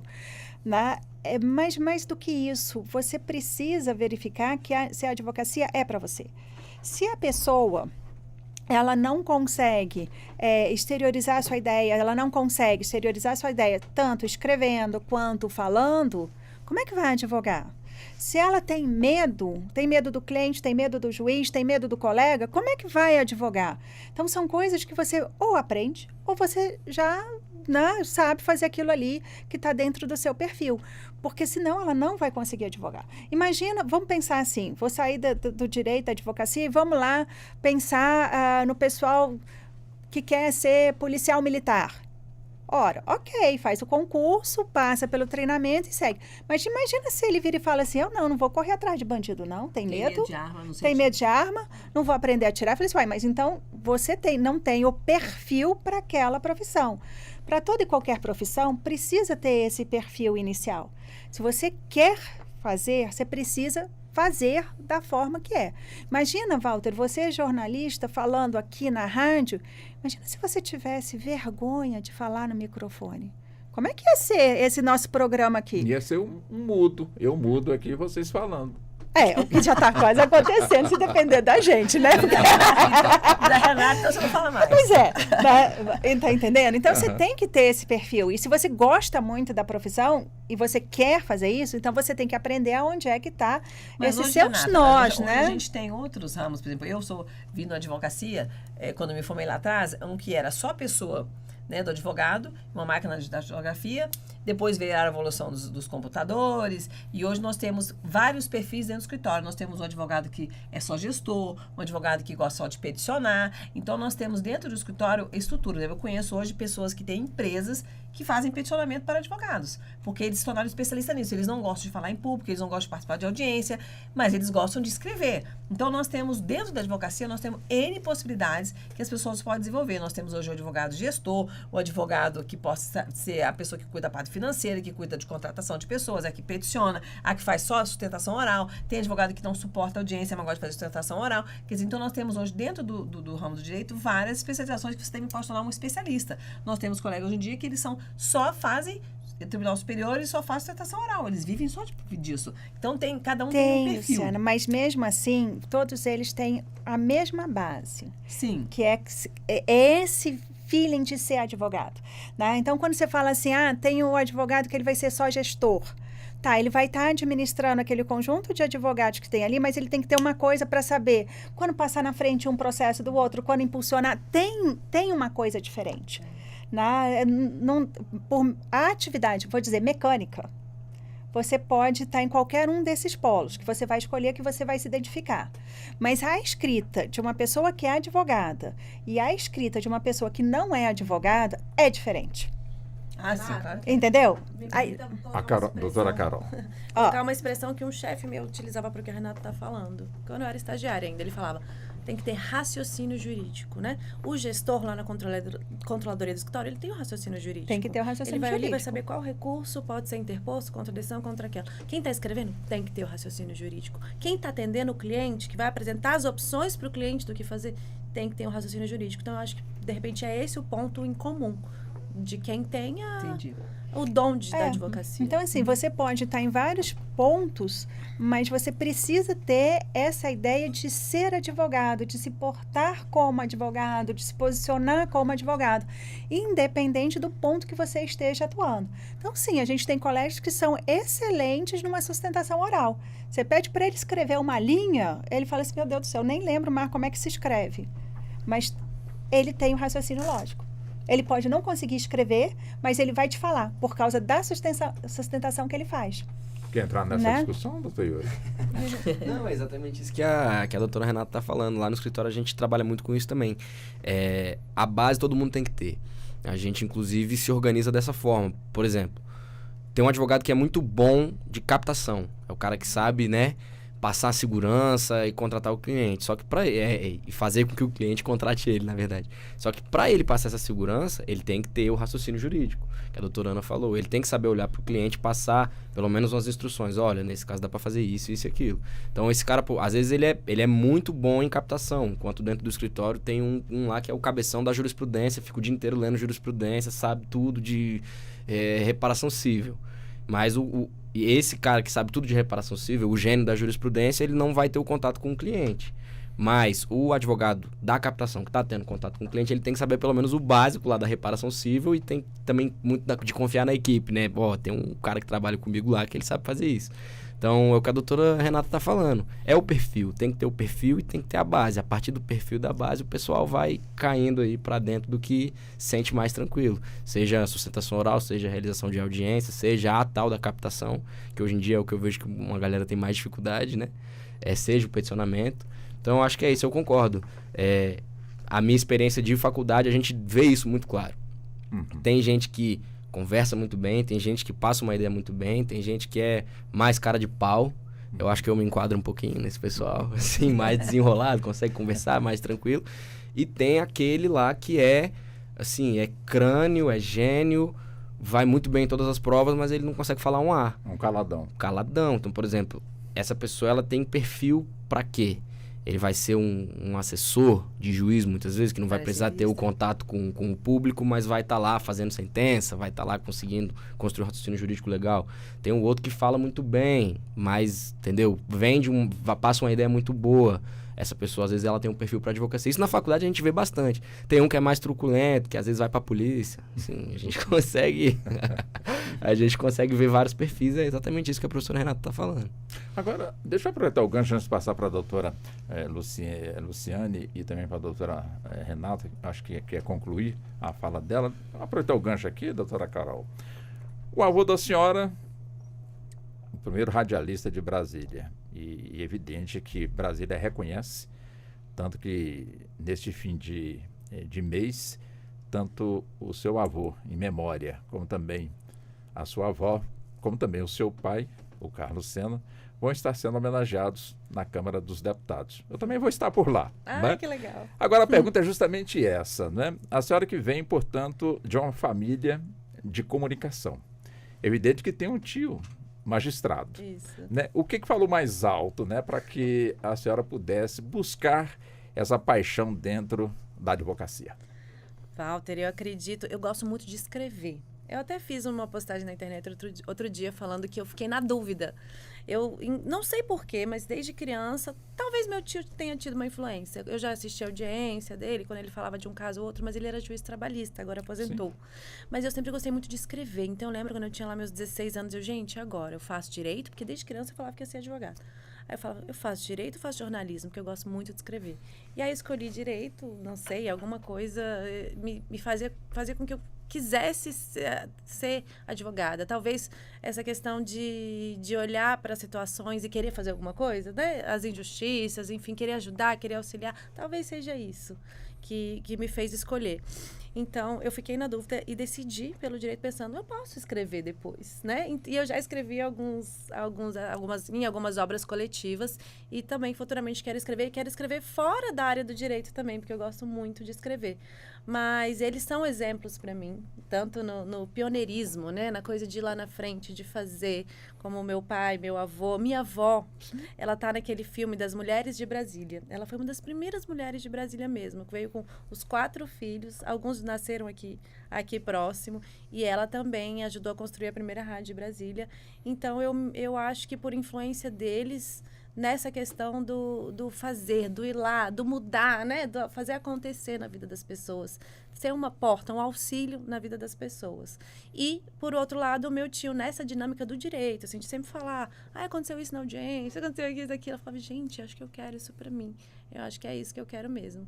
Então, acho que eu escolhi certo, porque hoje eu tô feliz. E complementando o que meus colegas falaram, além de ter isso que a doutora Renata pontuou, do raciocínio jurídico, tem que ter paixão, Walter. Tem que ter paixão, você tem que acordar. Por mais que existam momentos difíceis, tem momentos que a gente olha, gente, né? Eu escolhi esse caminho, tem que ter paixão, porque não é uma profissão fácil, né? Eu lembro que no primeiro semestre da faculdade teve essa pergunta, quem aqui quer advogar? E eu era a única da turma que falava que queria advogar, porque justamente a tendência é fazer concurso público. Eu tinha uma professora de ética lá no CEUB, que era muito engraçada, a Carmen. Não sei se alguém de vocês conheceu. E ela falava que o concurso público é a posição fetal, né? Vamos vir a posição fetal para ficar aqui tranquilinho, para ter meu dinheirinho e tudo. E eu nunca fui essa pessoa da posição fetal, né? Eu já morei fora, enfim. Sempre fui a pessoa que trabalhei desde nova e tudo. Então, o que combina comigo é realmente essa rotina da advocacia, que é não ter rotina, de cada dia uma história diferente, uma vida diferente, um processo diferente e poder auxiliar em alguma coisa essas pessoas. Doutora Renata, eu gostaria de complementar, eu já posso passar para a doutora Luciana para levantar um outro tema. Você vai perguntar para todo mundo por que é que a gente escolheu fazer o curso de Direito? É bom perguntar para a senhora, né? O que falou mais alto? Ou seja, para ser, não profissional do direito, mas para ser advogado, de alguma forma. Você não quer falar nisso? Nasce realmente com essa... Ou seja, está no sangue a pessoa que busca, portanto, a advocacia como profissão? Alguns vão porque não conseguem passar no concurso. Né? Aqui em Brasília tem muito disso. Mas e quem passa no concurso pode dizer que se frustrou com o direito ou não? Ou com a advocacia, vamos colocar assim? Não, às vezes... Primeiro que eu acho que o nosso sistema educacional, de forma geral, ele não nos auxilia em fazer escolhas, em saber quais são, nem o que as profissões fazem, né? Uhum. Então, assim, a gente idealiza o médico, idealiza o advogado, né? São ideias que se tem, mas não se sabe exatamente. Então, e curso de Direito tem um monte, né? É muito mais fácil você pagar hoje uma faculdade de Direito que pagar uma faculdade de Medicina. Mas quando você fala um monte, é um monte mesmo, né? Eu acho que um aqui, monte. onde se tem a quantidade maior de curso de Direito no mundo, é aqui no Brasil. Isso é É uma virtude ou não? Não acho que seja uma virtude. Aqui em Brasília, se eu não me engano, são 30 instituições de ensino que ofertam um curso de direito. Né? Então, em todo lugar vai ter alguém que fez direito. Não quer dizer que tenha feito bem feito, não quer dizer que tenha interesse, mesmo porque você não tem uma quantidade de professor capacitado para atender a essa demanda toda. Enfim, mas aí é um problema de educação que é muito sério, né? Enquanto outras áreas a gente está bem deficitário. Está precisando de outros profissionais da área da saúde, por exemplo, né? Que precisa aí, psicólogos precisa, pessoal de TI precisa. Será que o pessoal busca advocacia porque não tem matemática? Mentira. Isso aí é mentira. Renata é prova viva. É excelente usar. Pois é. Não, é o que o pessoal mais fala aí, por isso que eu estou Primeiro que provocando dentro aqui. do direito... Existe essa brincadeira? Existe, mas a primeira mentira que conta para o povo é essa, porque você tem que saber matemática, você precisa fazer cálculos trabalhistas, você precisa fazer os cálculos previdenciários, você precisa fazer pensão alimentícia, penal, precisa também. Então, assim, qualquer área que você pensar tem a matemática. Né? Mas a minha trajetória, Walter, é uma trajetória meio sui generis, né? Assim, é meio fora do padrão. Aliás, eu não sou uma pessoa normal mesmo, já desisti de ser normal há muito tempo. Mas quando eu fui fazer faculdade, vestibular, eu fui fazer aquela prova de teste vocacional. Sim. E foi a minha primeira briga, porque a psicóloga virou e falou assim, você pode fazer qualquer coisa que deu tudo aqui para você. Eu falei assim, mas não deu nenhum aí um xizinho a mais para uma área? Não, você pode fazer, né, desde medicina, né, até o que você quiser, você pode fazer. E foi exatamente o que eu fiz. Eu fui para cada faculdade que eu fui fazer o vestibular, eu marcava um X diferente. Que eu falei assim, o que eu passar, tá resolvido. A minha infelicidade foi que eu passei em tudo. Aí eu falei assim, bom, tem que achar outra forma de excluir esse negócio. Na época eu tinha 18 anos, aí eu falei 17 para 18, falei assim, bom, então eu quero sair da casa dos meus pais, né? Então vou arranjar um lugar que é longe e perto. Fui fazer matemática em Uberlândia, porque são 6 horas de ônibus de lá para cá. Era aquele negócio de eu sair de lá sexta-feira de tarde, chegava aqui sexta-feira à noite, ia para Gandaia, depois voltava no ônibus de domingo para segunda para assistir a aula. Bem raciocínio de 17 para 18 anos, né? E fui fazer matemática. Adorei o curso de matemática até o momento em que a universidade entrou em greve. Renata, em Uberlândia, com 17, 18 anos, não tinha ninguém para fazer nada, né? Voltei para trás, voltei para Brasília. Meu pai falou assim, você só volta para casa se você passar no CEUB pela manhã. Na época, só tinha direito no CEUB pela manhã, na UDF à noite, que eu já tinha passado, então ele já tinha excluído, né? Não podia passar de novo no mesmo lugar, então já tirou. E o NB estava em greve, então não tinha opção da NB. Aí eu voltei para fazer, então, direito. Por quê? Porque era a faculdade mais difícil que tinha naquele momento histórico. Ele falava, não vai passar. Eu falei assim, eu vou. Passei. E aí eu comecei a fazer direito. E comecei a fazer direito dentro daquela ideia de que eu seria juíza. Então, no primeiro momento, eu me imaginei exercendo esse papel de juíza. E aí eu comecei a conversar com os professores, juízes, não sei o quê, para ver a área de atuação. Porque eu sempre tive essa ideia, estou vindo da matemática, né? O que a gente faz na prática e o que é teoria. Então, vamos ver como é que isso funciona. Aí lá fui eu, né? Conversar com um, conversar com outro para entender. Walter, quando eu entrava naqueles gabinetes, que eu tinha aquele monte de processo, eu olhava para aquele troço e falava assim, isso não acaba nunca, isso é o inferno na Terra, tenho certeza. Né? Porque realmente não acaba. O juiz, por mais que ele dê o sangue dele ali, aquele trem não tem fim. É processo entrando.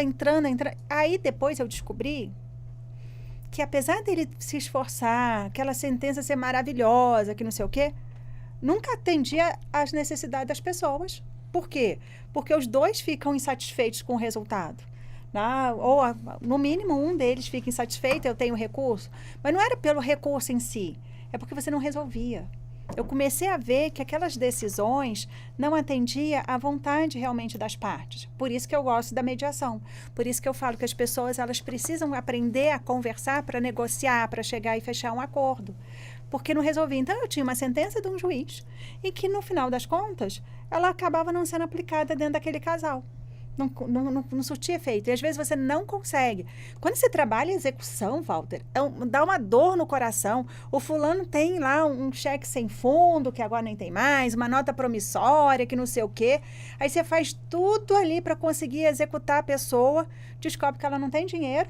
Aí você volta com um papelzinho para o seu cliente e fala, toma, ó, isso aqui é o que eu... Aí ele falou assim, mas doutora, isso aqui foi o que eu te entreguei. Eu falei assim, pois é tudo que você tem, o mesmo papel de volta. Porque você não resolve o problema. Entendi. Então, aquilo me dava uma agonia. Eu falei assim, então não é aqui que eu tenho que ficar. Né? Porque eu vou morrer aqui, acho que 1 mês, eu já vou ter um troço. E aí, eu comecei a ver como é que funcionava a advocacia. Que é onde eu consigo ver, pegar esses clientes, que eu consigo entender qual é o problema deles, consigo chegar a uma solução. E muitas vezes, mesmo que o resultado do judiciário não seja o que ele gostaria, eu consigo perceber que ele ficou até, vou dizer, confortável com aquele resultado. Porque a gente conseguiu trabalhar aquilo ali com o cliente. Então, assim, se você não tiver essa percepção do que você quer realmente fazer da vida, qualquer lugar tá bom, né? Porque tanto faz, tanto fez. Mas quando você começa a falar o que eu quero fazer, aonde é que eu quero ajudar as pessoas, aonde eu tenho potencialidade para ajudar as pessoas, tá? Aí você começa a se realizar naquele espaço. Por isso que eu me achei na advocacia. Mas também não é qualquer advocacia. É o que a Luciana estava colocando aqui agora. O meu cliente, se eu perceber que ele está mentindo, que ele está querendo me enganar, que ele está querendo utilizar o judiciário, eu falei assim, não, esse não é meu cliente. E aí eu falo para todo mundo, inclusive para os alunos em sala de aula, nem toda pessoa que aparecer para mim é necessariamente meu cliente. Pode ser de outro advogado, pode ser da Defensoria Pública, pode ser da FAGE. Nem todo que aparece vai ser o meu cliente. Obrigado pela resposta, gostei. Pequeno? Não, foi muito bacana, muito legal mesmo. Até me faz remeter para a doutora Luciane. Sim. Doutora Luciane, quer dizer, é importante que na advocacia, que a advocacia seja, portanto, humanizada, ou seja, existe sentimento entre cliente e a defesa, quando aquele assunto vai para a justiça e dependendo da sentença, vamos sorrir ou vamos chorar, ou o profissional tem que, de alguma forma, saber separar a emoção da razão? Eu acho que tem que saber separar. Porque se você trouxer para você esse problema, você torna a coisa passional. E aí fica complicado você ter clareza no raciocínio. E você não pode trazer para você o problema de forma nenhuma. Nem civil, nem criminal, nem trabalhista e nem família, principalmente. Você tem que deixar a coisa fora de você. E eu aprendi isso antes da minha profissão anterior, que eu fui servidora pública por 28 anos. Lá eu aprendi a separar, que eu mexi com o lado duro da vida. Então, assim, sem aprofundar muito, eu trabalhei 28 anos dentro da delegacia de polícia. Sem aprofundar. Sim. Eu fui da Polícia Civil durante 28 anos. Então, lá eu aprendi a separar. Porque logo que eu entrei, quando eu fui ao ML fazer aquela coisa de você olhar o cadáver ali, eu sofria muito, não conseguia nem me alimentar naquele dia, não conseguia comer. Uma vez eu fui ao ML e aí eu percebi que a pessoa que mexia, que fiava o dedinho lá no cadáver, que puxava tudo, sentou e foi comer. Eu passei, fui sentar, eu não consegui me alimentar. Aí eu falei com ele, você está conseguindo se alimentar? Logo depois de você ver aquele cadáver? Ele, se eu for assim, eu não vou almoçar nunca. Então, você tem que saber dar esse distanciamento. Tanto quando você está olhando um cadáver na estrada, quando você está vendo uma... então, assim, é muito complexo. O único lugar que eu nunca aceitei trabalhar era onde crianças eram vítimas de violência. Porque essa separação talvez eu não fizesse. Talvez eu pegasse no pescoço do outro lá que fez qualquer violência contra uma criança. Independente de eu ser mãe ou não à época, né? Então, assim, esse distanciamento a gente tem que aprender sem se tornar frio. Porque é muito triste se tornar frio. Tanto que quando eu me aposentei, meu pai falou assim pra mim assim, e eu me choquei nesse dia, porque eu achava que eu era uma pessoa maravilhosa. Meu pai falou pra mim assim, Lu, volta a ser aquela Lu doce que você era antes da Polícia Civil. Eu me assustei, eu falei, eu não sou doce? Eu não sou doce? Porque a gente às vezes se torna muito frio, mas a gente não pode ser frio ao ponto de ficar insensível também, né? Mas essa distância tem que ter, você ter raciocínio. É sobre isso. Mas eu queria falar sobre a minha decisão sobre a advocacia. Pois não, que eu acho muito bacana. Na realidade, eu não tenho nada contra a matemática. A matemática que tem contra mim. É uma relação assim que ela tem contra mim, eu não tenho nada contra ela. Mas eu sempre admirei pessoas inteligentes, né? E eu acho que os homens, e principalmente os homens ou as mulheres que mexem com engenharia, têm um raciocínio muito lógico, muito rápido, são pessoas práticas, e eu sempre admirei pessoas assim. Só que eu não sou uma pessoa assim, eu sou uma pessoa muito emotiva. Então, eu me apaixonei pela engenharia civil e queria ser engenheira civil na 8ª série primária. Nem sei se fala mais isso hoje, né, gente? Fala o que hoje? Ensino fundamental. Então, na 8ª série eu queria ser engenheira. Quando chegou no 2º grau, eu já queria ser veterinária. E aí, porque eu sou apaixonada por animais. Quem me conhece sabe disso, que eu tenho vários cachorros, ajudo ONGs de animais. Eu sou apaixonada pela natureza nesse sentido. Tenho muitos animais na minha casa, resgatados, inclusive. Mas eu era apaixonada pela engenharia. Então, já que eu não podia ser engenheira, eu namorei engenheiros. E me casei com um.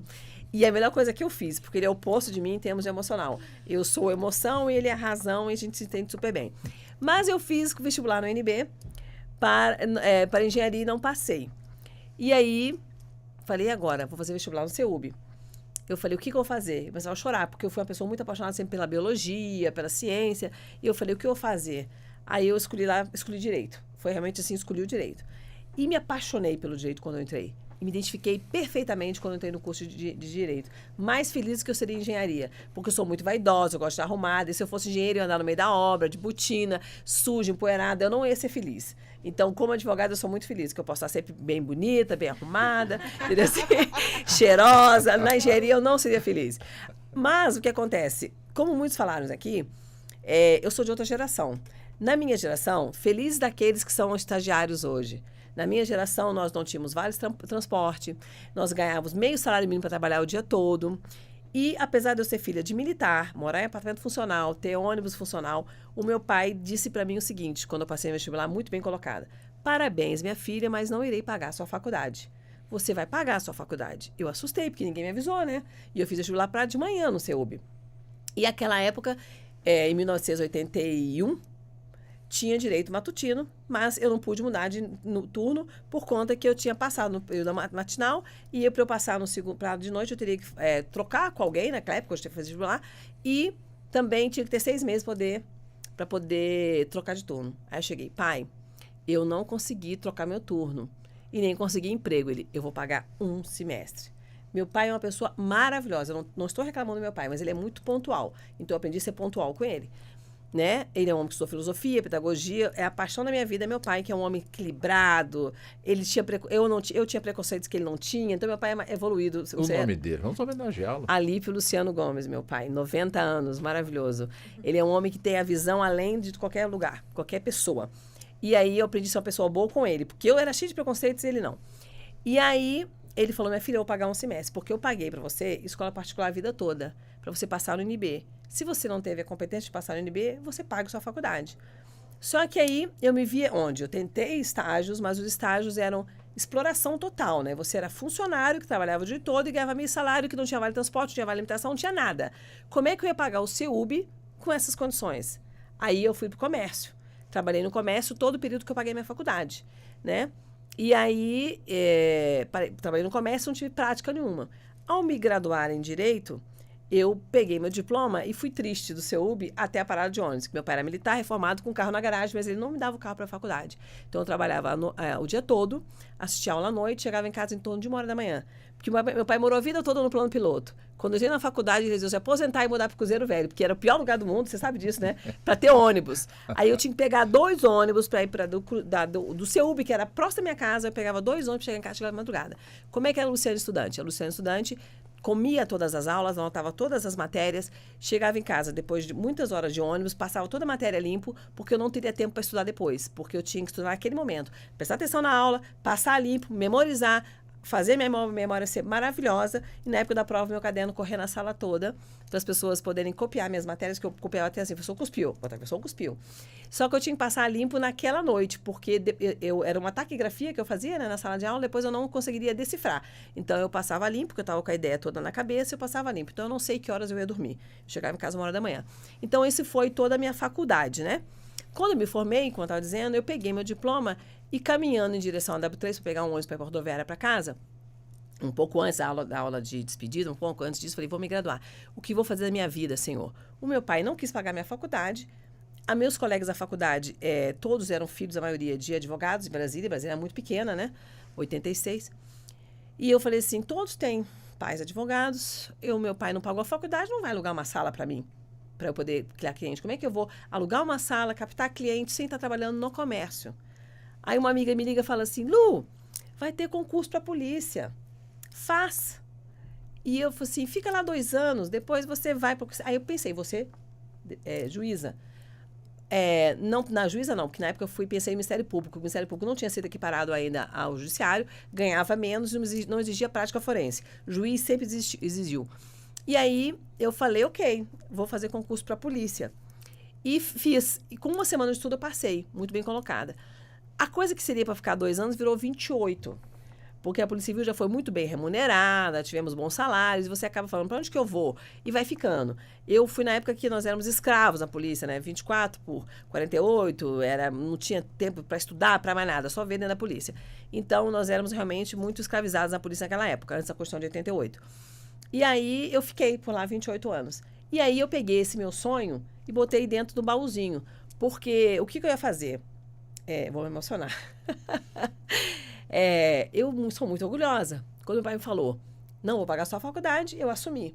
Quando eu me formei, eu disse, eu não vou pedir ajuda para ele, então eu vou me virar. E aí eu fiquei na polícia, me casei, me tornei mãe e a vida foi movimentando. Quando eu estava perto de me aposentar, meus colegas falaram, o que você vai fazer, Luciane? Eu falei, nada, vou fazer nada.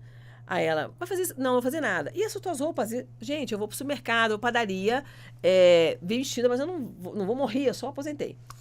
Aí a delegada Amalinha Varenga, minha amiga e minha chefe, ela falou assim, Lu, vamos comigo na OAB, porque ela foi advogada antes de ser da Polícia Civil.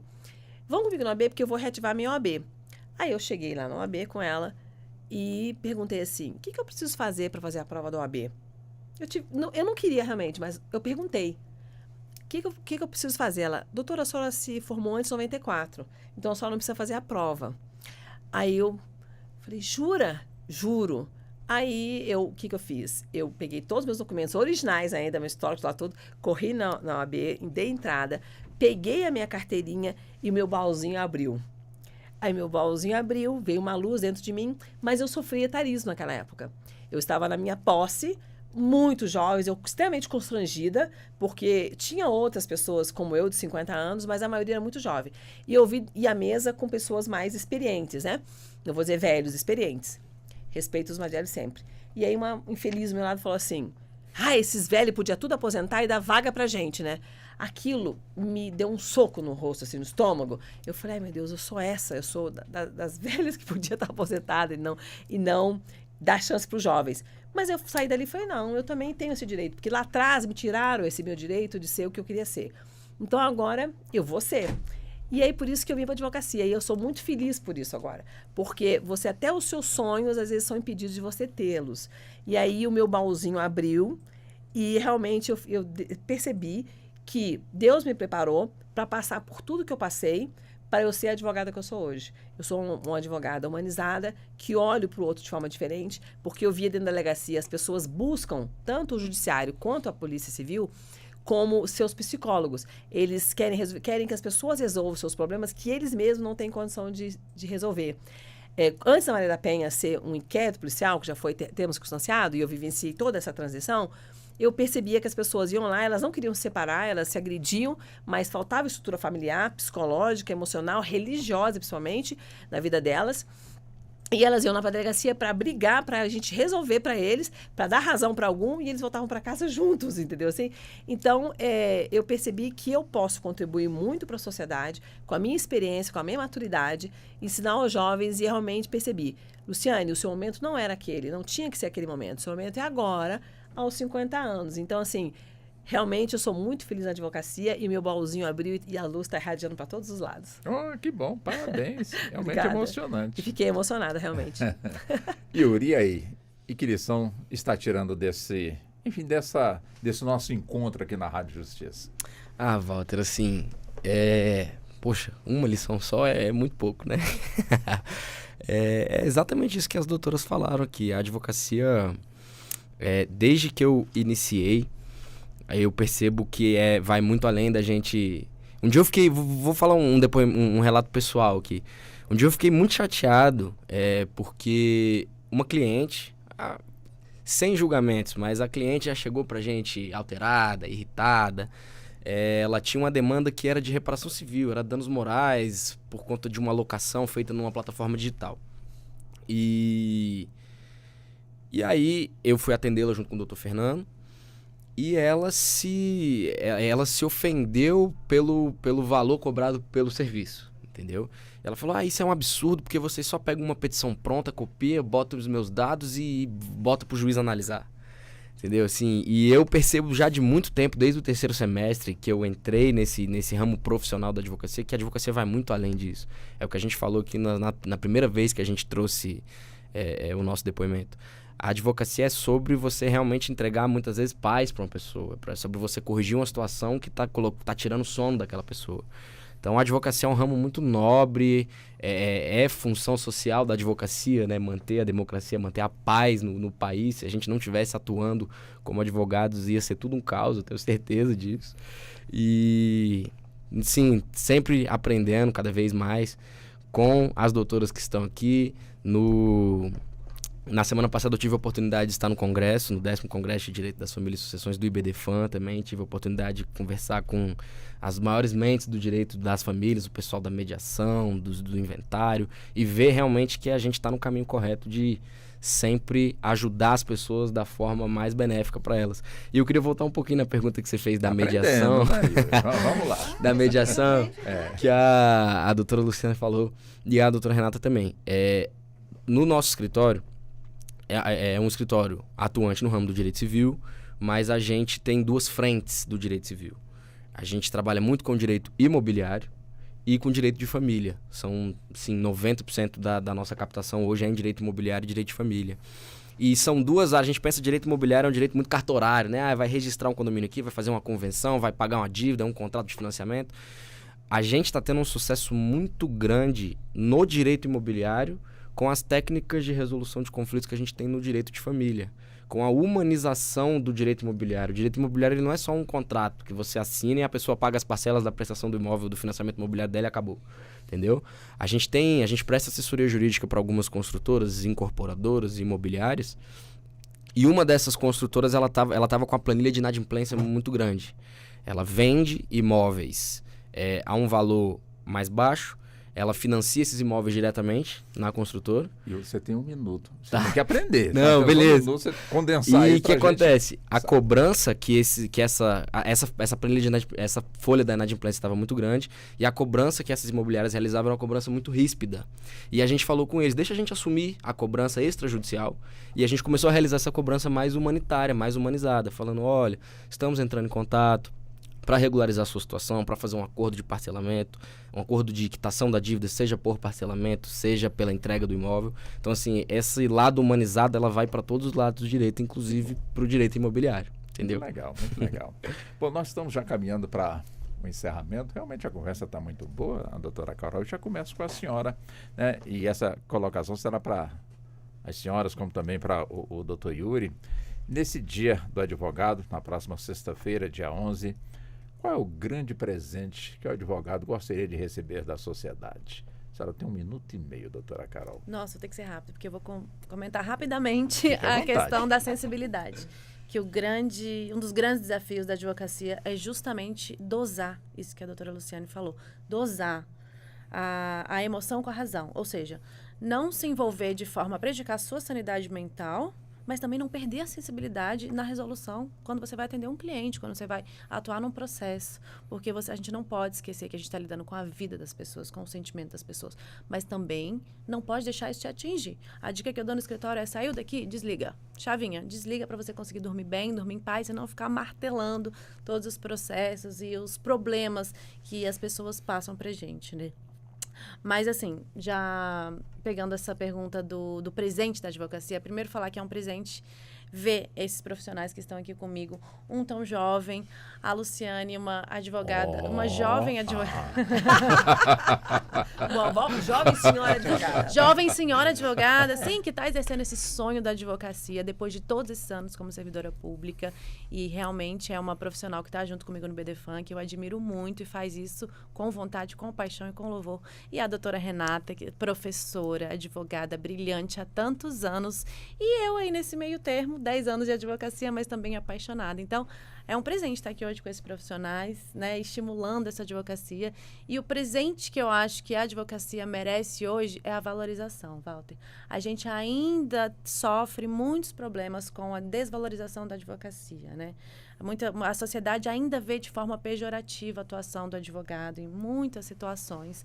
E como a gente falou aqui hoje, é uma função essencial do Estado, o exercício da advocacia, né? É fundamental o papel do advogado na sociedade. Como o Yuri falou, talvez não existisse a sociedade democrática que a gente tem hoje se não fosse a advocacia. O nosso papel é fundamental, não só na vida de cada pessoa que nos busca para a gente solucionar os problemas da melhor forma possível, como também na organização e funcionamento do próprio Estado, né? Do próprio país. Então, eu acho que o que a gente merece é a valorização da nossa profissão. E quando eu falo da mulher advogada, que é importante também a gente falar isso, né, é a igualdade, né? A gente ainda tem situações de que a mulher, apesar de ser a maioria na OAB, hoje pelo número de inscrições na OAB, nós somos maioria. Apesar disso, os cargos altos, quando a gente vai para o judiciário, enfim, vai para a própria OAB, você vê o número de presidentes nas OABs que existem, mulheres, é muito diferente do número de homens. Então, o nosso presente para a mulher também é a igualdade de oportunidades, né? Porque nós somos maioria e nós somos também competentes. A gente tem a tarefa difícil de conciliar, muitas vezes, como eu, minha pequena tem 5 meses, está lá em casa, ainda na amamentação, e a gente tem essa dura tarefa, né, de conciliar tudo, nós mulheres. E a gente faz isso com maestria. Então, uma valorização da advocacia como um todo, e especialmente da mulher advogada nesse dia. Doutor Yuri, também essa mesma colocação, né? O senhor que está chegando na advocacia, então a pergunta é o contrário. Que presente o senhor pretende, de alguma forma, dentro dos seus conhecimentos, ofertar a essa sociedade? Pô, muito legal, Walter. Assim, hoje em dia, né? 1 minuto e meio, viu? Sim, senhor, sim, senhor. A gente percebe muita dificuldade, muitas vezes, de algumas pessoas ainda terem um acesso à justiça hoje em dia. Isso é uma pauta que eu penso desde o início. A gente tem a Defensoria Pública, a gente tem os casos pro bono, né?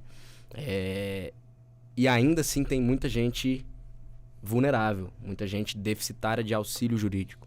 Então, assim, obviamente eu não vou ser hipócrita aqui e falar que, não, eu vou ser o Robin Hood, eu vou, né, advogar para pessoas sem hipossuficientes, de uma forma gratuita para ajudá-las. Mas, assim, dentro do escritório, dentro da atuação profissional, como a gente já tem hoje no escritório, eu tenho muita vontade, principalmente nesse ramo de direito de família, alguns casos bem tenebrosos aí que a gente percebe de reconhecimento de filiação, algumas, né, vamos pro ladinho mais obscuro, assim, que a gente vê conflitos bem, bem tristes no direito de família. Eu tenho muita vontade de advogar, de dar de presente, se é que pode falar que isso é um presente, mas de tentar auxiliar da melhor forma pessoas que hoje têm dificuldades financeiras, têm dificuldades de acesso à justiça.